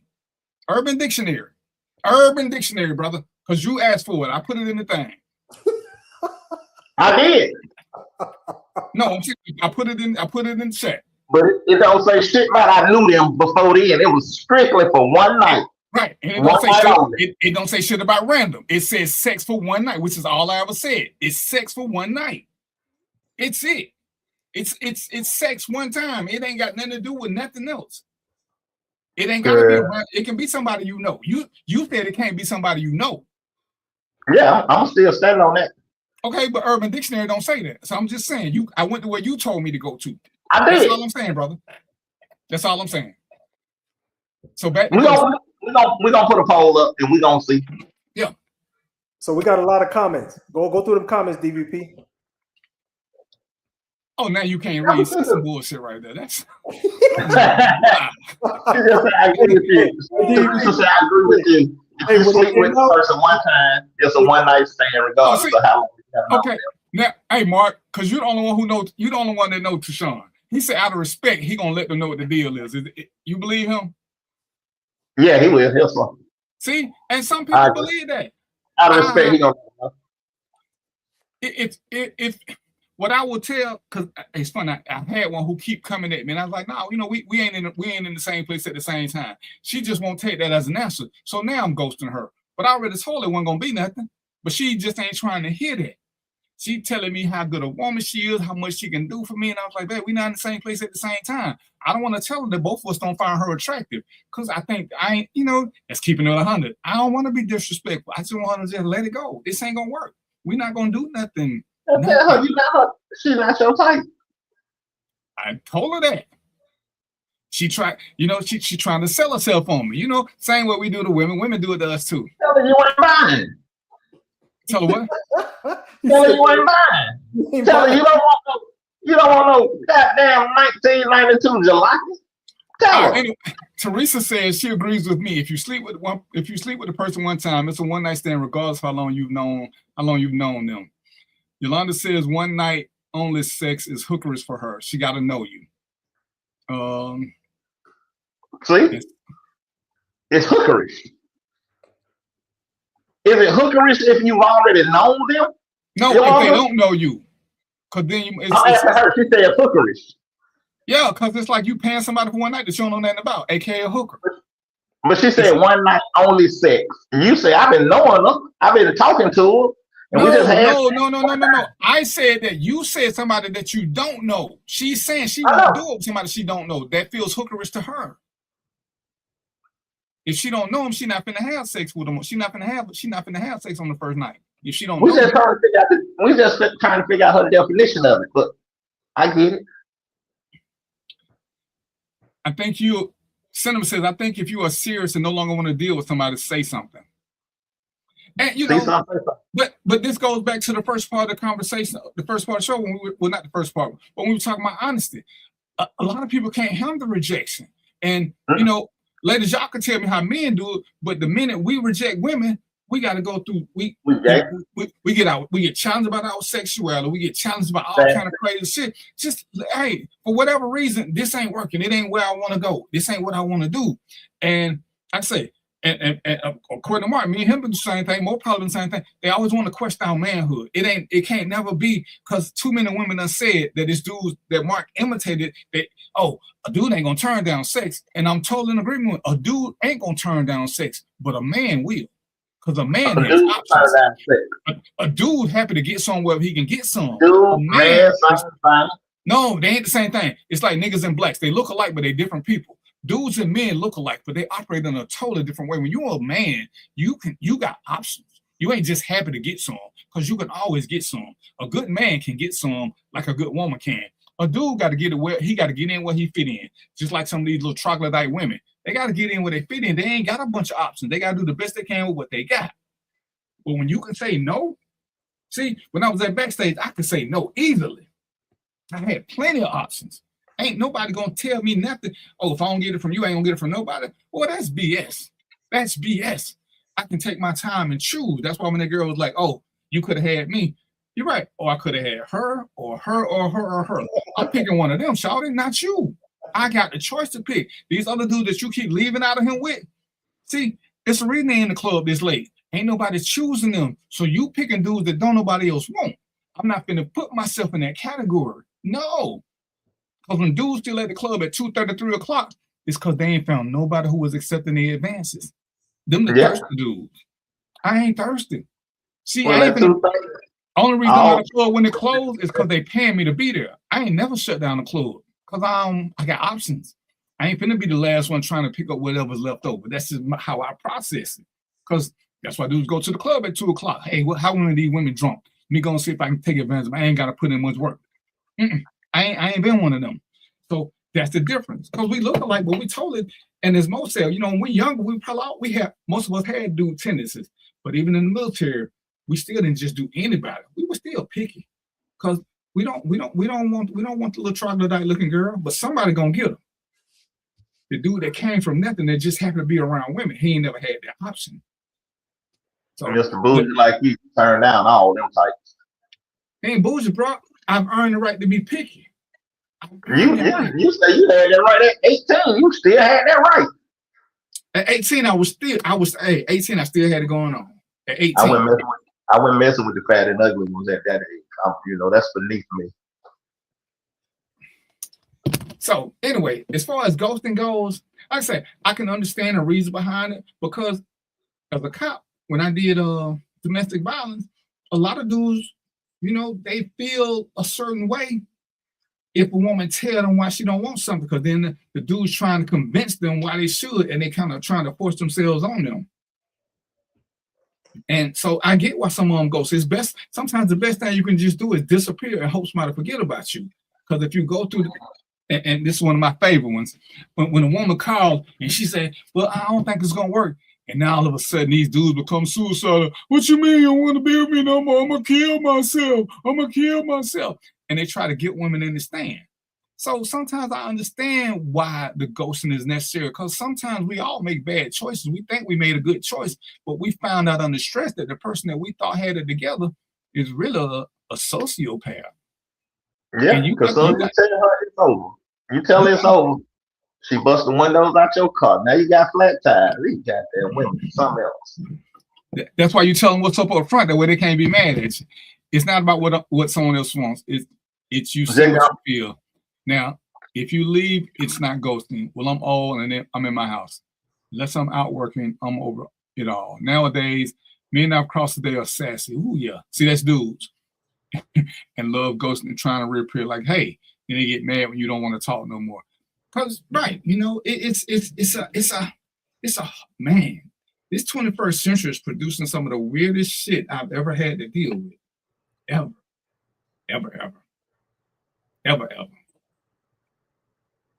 So yeah, like I said, she called me and she asked me about being honest and about ghosting, because she's like, I don't want to deal with this dude. What you think I ought to do? Hey, I don't know the dude like you do. What you think you ought to do?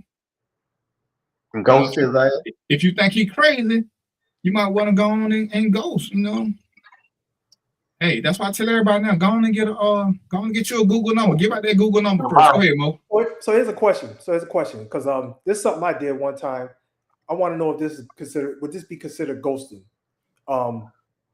So you had a date. But I wasn't interested in this lady.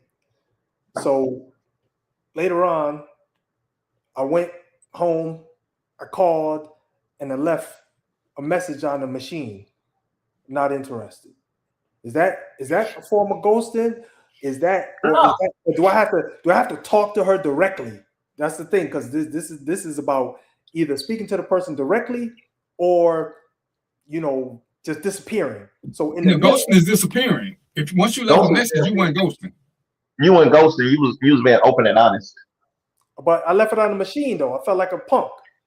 She got the message. Punk. Yeah, but I'm saying though I would like to hear from the women, man. If you leave, I left it on the machine. I didn't talk to her directly.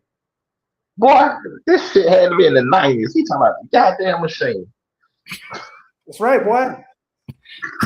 Mark, had a little tape on. I be forgetting you be telling y'all age. Hey, it had that little grit too before it started, and then you speaking.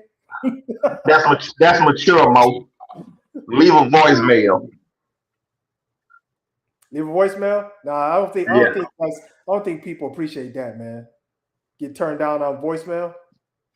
Okay, so is it, ladies? Is it the same thing if you would have left a text saying he don't want to do this no more and just left it at that? Is that maturity? Because he don't want to talk to her, but he do want her to know that ain't no need to continue along this way.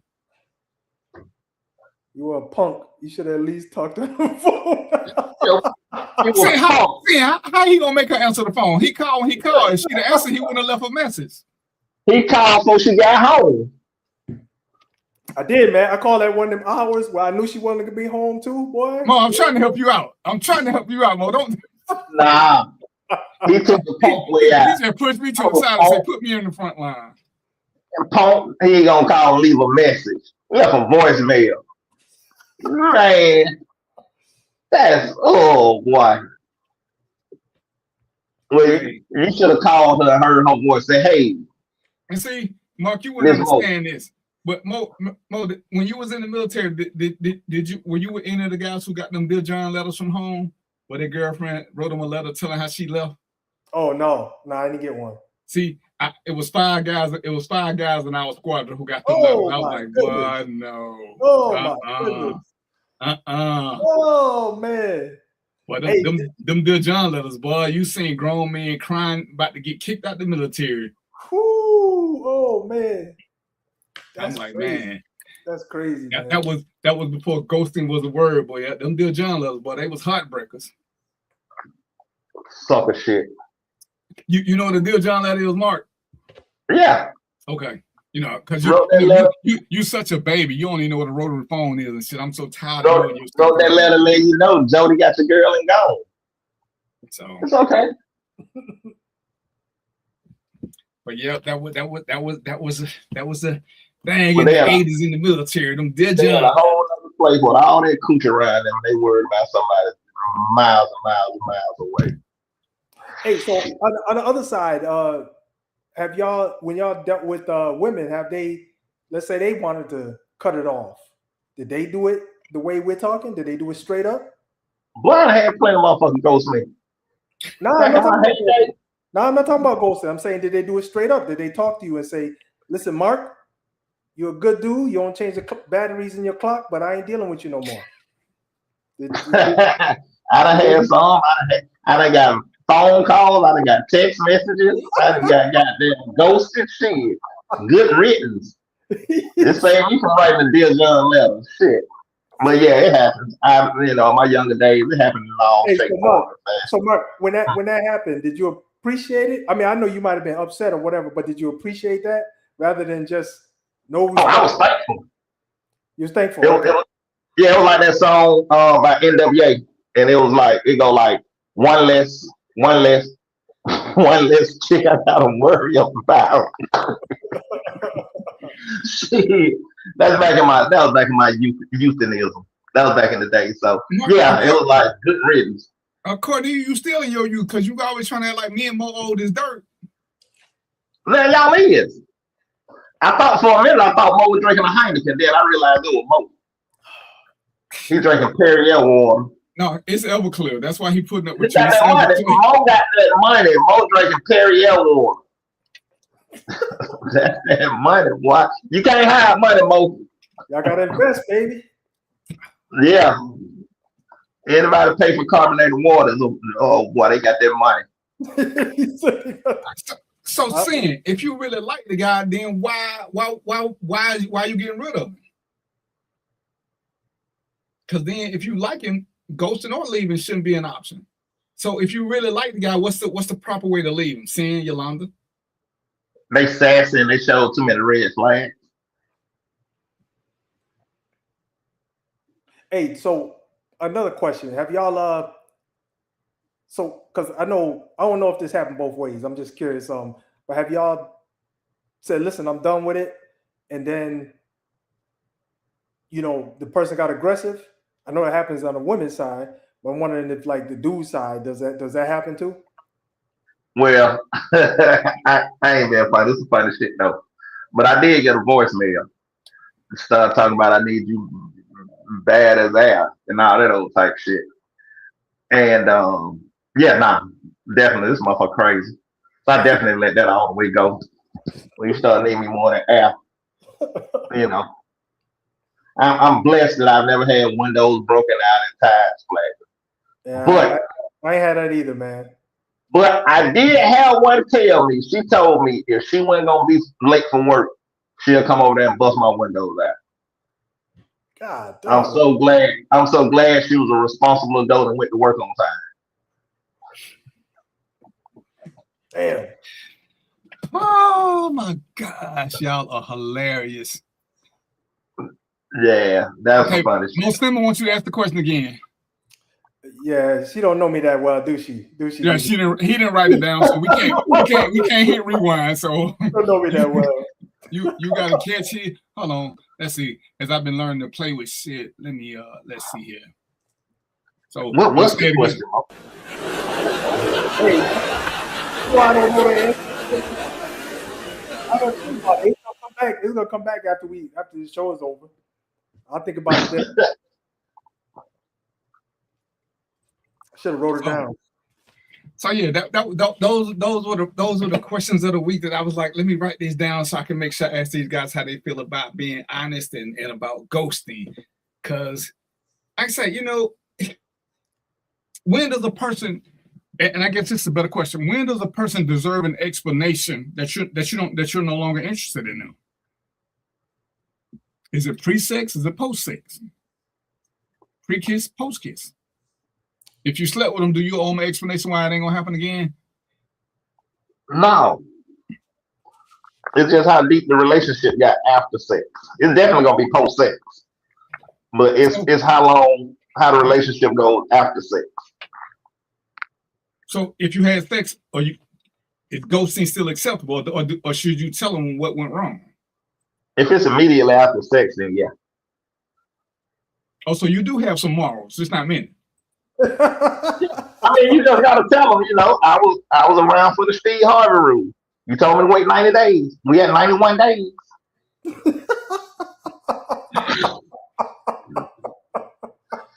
Shit. Hey, I did my time. But yeah, I mean, I think, like I said, still the level of the relationship. If it was, getting deeper and deeper, then yeah, you should have a conversation with them. So, but it was just. Is it the level of relationship or the level of respect that you have for the person? Or the respect for the person. Yes, the level of respect that you have for the person. That's what it is. I think, you know what? Is it that, or is it the level of respect you have for yourself? I think it's for the person.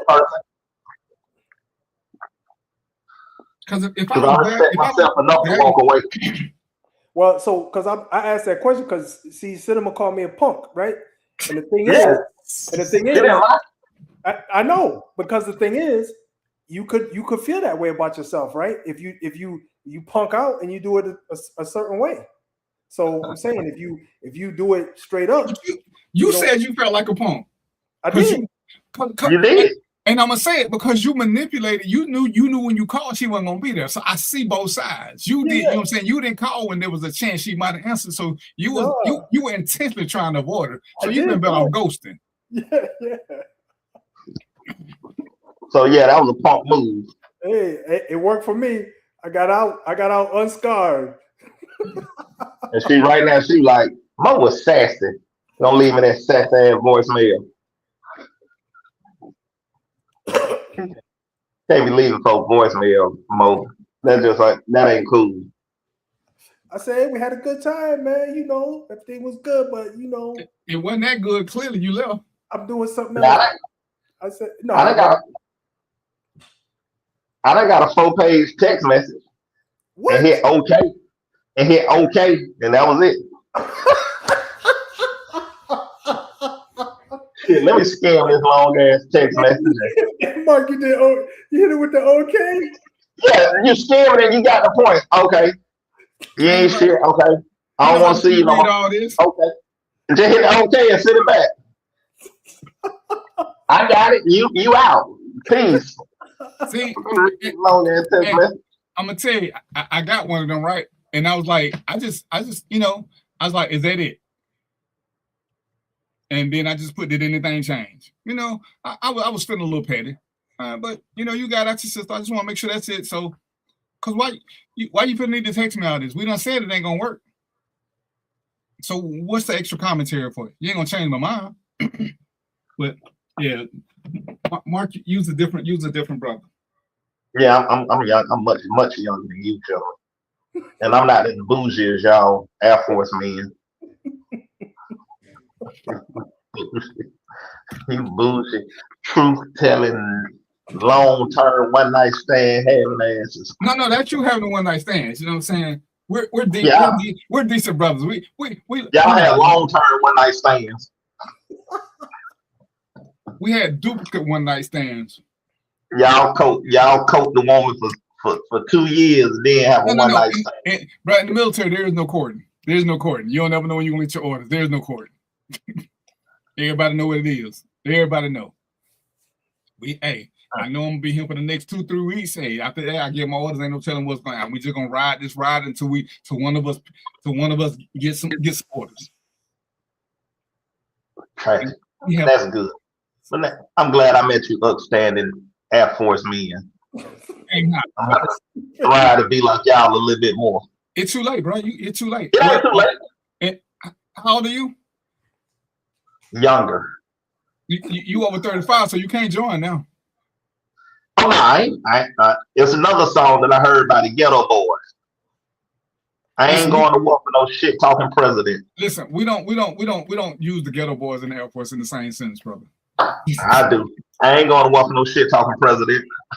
Hey, he instituted the draft. If he mess around and raise the age, your ass might be in line, brother. Shit, if I ain't NFL draft, I ain't going. The draft started in December, I think. Ain't that when the draft kicked back in, Mo? Under that great big lie? Yeah. It had the draft in there. Oh yeah. So going back to the registration, automatic registration. You don't even have to do it yourself. They automatically register you. My feet flat. That's crazy. That's the craziest shit I ever heard. That's crazy as hell, man. Man, he just do shit just to, because he can. But I bet it don't affect his son. He got flat feet. Oh no, his son like 6'5", 6'6", ain't he? He too tall. That just mean he can't be a pilot. He too tall, that's all. No, he too tall to be a pilot. That motherfucker ain't small enough in the Air Force. We got tall people in the Air Force. I say he's small enough to get. He's small enough to get in the Air Force. My daughter's in the Air Force. And I sure hope she run into some upstanding gentlemen like you all. Yeah, because you definitely don't want her dating somebody like her dad. She'll be happy. No. That's all that matters. Be happy. What time? Life is full of adventures and no black eyes. Hey, good. Some of you ain't never heard of a long-term one-night stand because, Mark said as long as y'all introduce y'all stuff, it can keep being one-night stands. Just don't tell each other y'all names. 51st dates. I got dementia. It just reset every time you meet or something? What the hell is going on? Reset? Nah, he making that shit up. But, DVP say, yeah, I knew her. wasn't no one night stand if you knew her. It is a one night stand if you know her. You cover that woman for months and then get the booty and then all of a sudden, well, it was a one night stand. It's tricking if you don't know it. You slip or fit. It's a law. It's laws against that. You know what I'm saying? You got to know these people. You from the west side? You from the west side, DVP? I'm from you the go in side. JR. What? You go in JR. You pull something out of JR, and it's over with. No sir. No sir. Yeah. No sir. That's why that woman went to that restaurant and ordered goddamn 6 entrees on your ass. That's why she did it. And you know what she is now? Somewhere over a rainbow because nobody knows. You ghosted her because you left her at the restaurant. That's a hell of a ghost move right there. What's your point? Hey, shit. Like the lady said, that was very immature, you Darren. Hey, man, I showed her the same level of respect she showed me.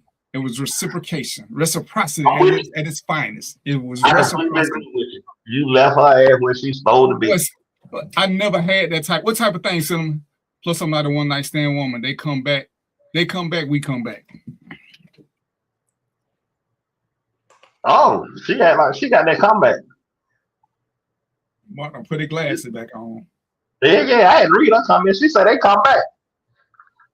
See, she met an outstanding young man like one of you two guys. That's kind of stupid. Hey, man, before we go, I learned something when I was with Mo in his book club this week. So I'm gonna say this before we give out partner shots, because I didn't know how much more I knew about things that people didn't know, and basic ordinary things. And we're gonna start doing a little bit more law and order just for basic stuff. Because I found out that a lot of people didn't know that if you refuse to sign a ticket, your only other option is to go to jail. So, yes, ladies and gentlemen, when he says sign this paper, sign the paper. It's not an admission of guilt. It's saying that you're gonna show up for court. The minute you refuse to show up for court, his only other option is to lock you up. Now, if he's a good officer, he's gonna try to explain to you why you should sign the paper. But if you hell bent on not signing it, I'm telling you, from a legal perspective, a truly legal perspective, he has the right to escalate his use of force. Even though whatever it is you charge with, it's a misdemeanor and it's just a ticketable offense. Once you won't take that ticket, he has to take you to jail. He can use whatever force is necessary to take you to jail. I mean, he can tase you, he can pepper spray you because you have refused to follow orders. And at that point, you must do it. And Yolanda, I know you know, but I was talking to when he was doing Mo with his read along group, he's gonna tell y'all about. And I try to tell them certain things about how some situations with police escalate and why they escalate, because the average person say that wasn't necessary. And from an average person's perspective, it wasn't. But from a law enforcement perspective, once you don't sign a ticket, you escalated it. Not the officer, because now he's got to do something that he didn't want to do initially. And some people don't understand that when you don't sign a ticket, you are pushing it up. So it's just one of the things I knew I wanted to say something about today, because the lady said she had no idea that would happen. What you got, Mo? You was going to say something? Yeah, no. So I was just going to put it in layman's terms with what I think, how I understand this, because I knew that, but I didn't know the reasoning behind it. But sounds to me like you either sign a ticket and make a promise that you're going to show up in court, or they put your ass in holding, which is in a cell, to make sure you go to court. Is that at a high level? Is that what it's all about? Well, it's and I'm good with that, but it's either sign this ticket and promise you're gonna show up to court, or we're gonna lock you up and we're gonna make you pay to go to court. All he's doing is he's offering you a financial incentive to sign the ticket because you don't have to pay nothing. When you go to jail, you got to pay somebody to get out. You got to pay somebody to bond you out.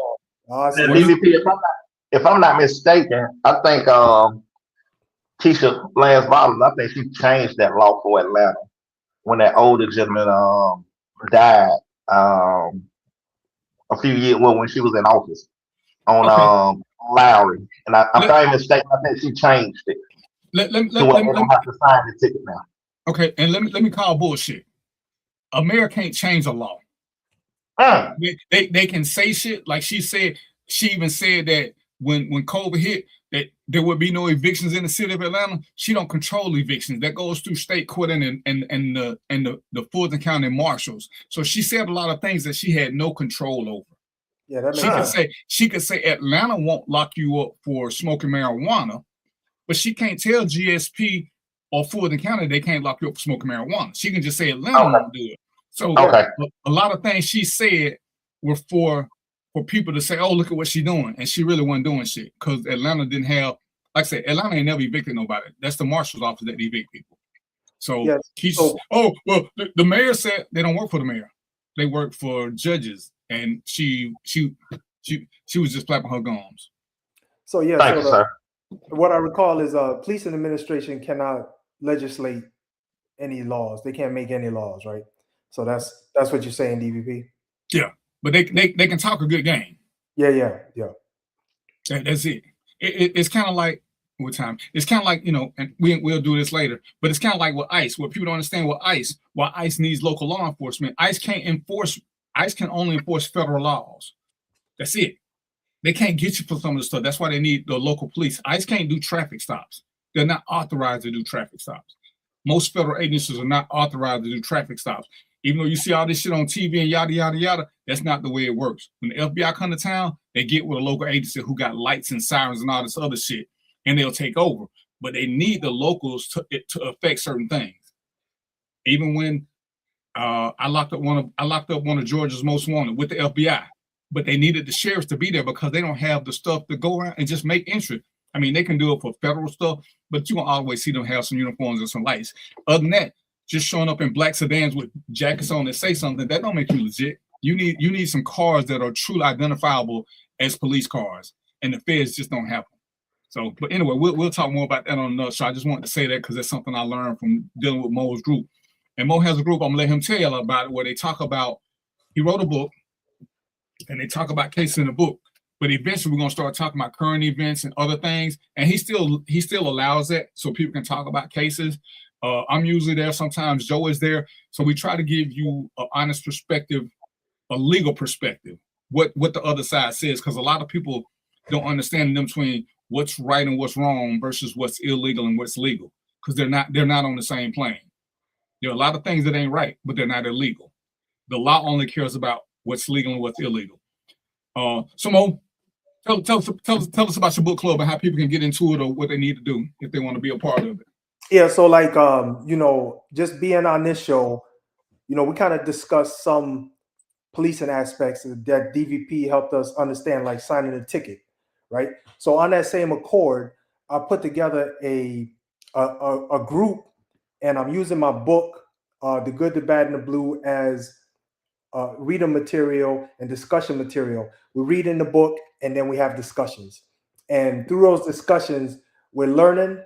We're also recognizing, that the book is full of victims that were killed due to police brutality. There's policing history. There's other types of information in the book. And so we're learning, and we're also learning about law enforcement during the discussion. If you see the email at the end of my name, it says readalongclub@gmail.com. You can send me an email, and I think we still have a few seats left. It's a small group discussion. So the capacity is up to 8 people. I think we still have a few seats left. And right now I took some feedback, and people are really appreciating it. And just like we learned some stuff in this session, you learn a lot more over there. And you also get to understand, you get to, I use it kind of like as a memoir for people who were killed, right? We talk about them, and we also talk about their circumstances and what went wrong, what went right, what should the police have done, what could they not do, those types of things. We talk about the whole thing. We also have a couple of the victims' moms in there. We got some moms who have lost loved ones in the discussion. So it's real personal on that level. And so we try to keep the discussion, respectable, and we try to keep the discussion informative. So send me an email, readalongclub@gmail.com. We have, DVP shows up. Joe Mosley, known as Joe Mo, shows up. and they give us the way I wanted to structure it is I wanted some people who did the job from the inside, and I wanted my civilian perspective, which is in the book. So that way we could have both things there. You know, I think it's important to talk about both of those, because I don't know what goes on in the police department. I don't know what happens, you know, what regulations they have to follow. I don't know what guidelines they have to follow. They do. But I also have research information, and so I have that in the book, and together I think we get a clear picture. Whoever participates get a clear picture on policing on a whole. Leave it there, DBP. All right, Mark, what you got for us on the closing? Hey, look, women expect honesty, but don't get mad when you don't get it. One night stand is meeting a random, having sex, never talking again. Steer clear of both. Hey, man, you know, I ain't gonna never say this in public again. I like these misfits, but Lord knows they misfits. So I don't know what they tell you about me, but they damn sure misfits. Hey, as always, we enjoyed it. Cinnamon, when you gonna come on the show? Yolanda, when you come on? As a matter of fact, Yolanda, you should join the group so you can get them some stuff from a prosecutorial standpoint. Because I don't know if you know, but Yolanda used to be a prosecutor. I saw that. Yeah, I just saw that. Yeah. You should come in and offer them some insight on how some of the prosecutions go and why certain things happen and don't happen, Yolanda. Something you could just think about. But again, I said, you know, we do the show, we have fun, we try to do some entertainment, some education. We're gonna have fun and give you something to talk about. I'm glad y'all took time out y'all busy day, heathens, to join us. And you know, if y'all got something y'all want to talk about, email one of us, shoot us a text, whatever it is. If we don't know about it, we'll get some guests and talk about it. Hell, if we don't know about it, we'll still speculate and we will give y'all our opinions. But we're gonna talk some more about stocks, because I still need for y'all to survive this president. We can't let him take us down that rabbit hole without a fight. We're gonna talk some more about voting and learning about this. So y'all know it is, right? Until next week, peace, popcorn, and chicken grease, and we out.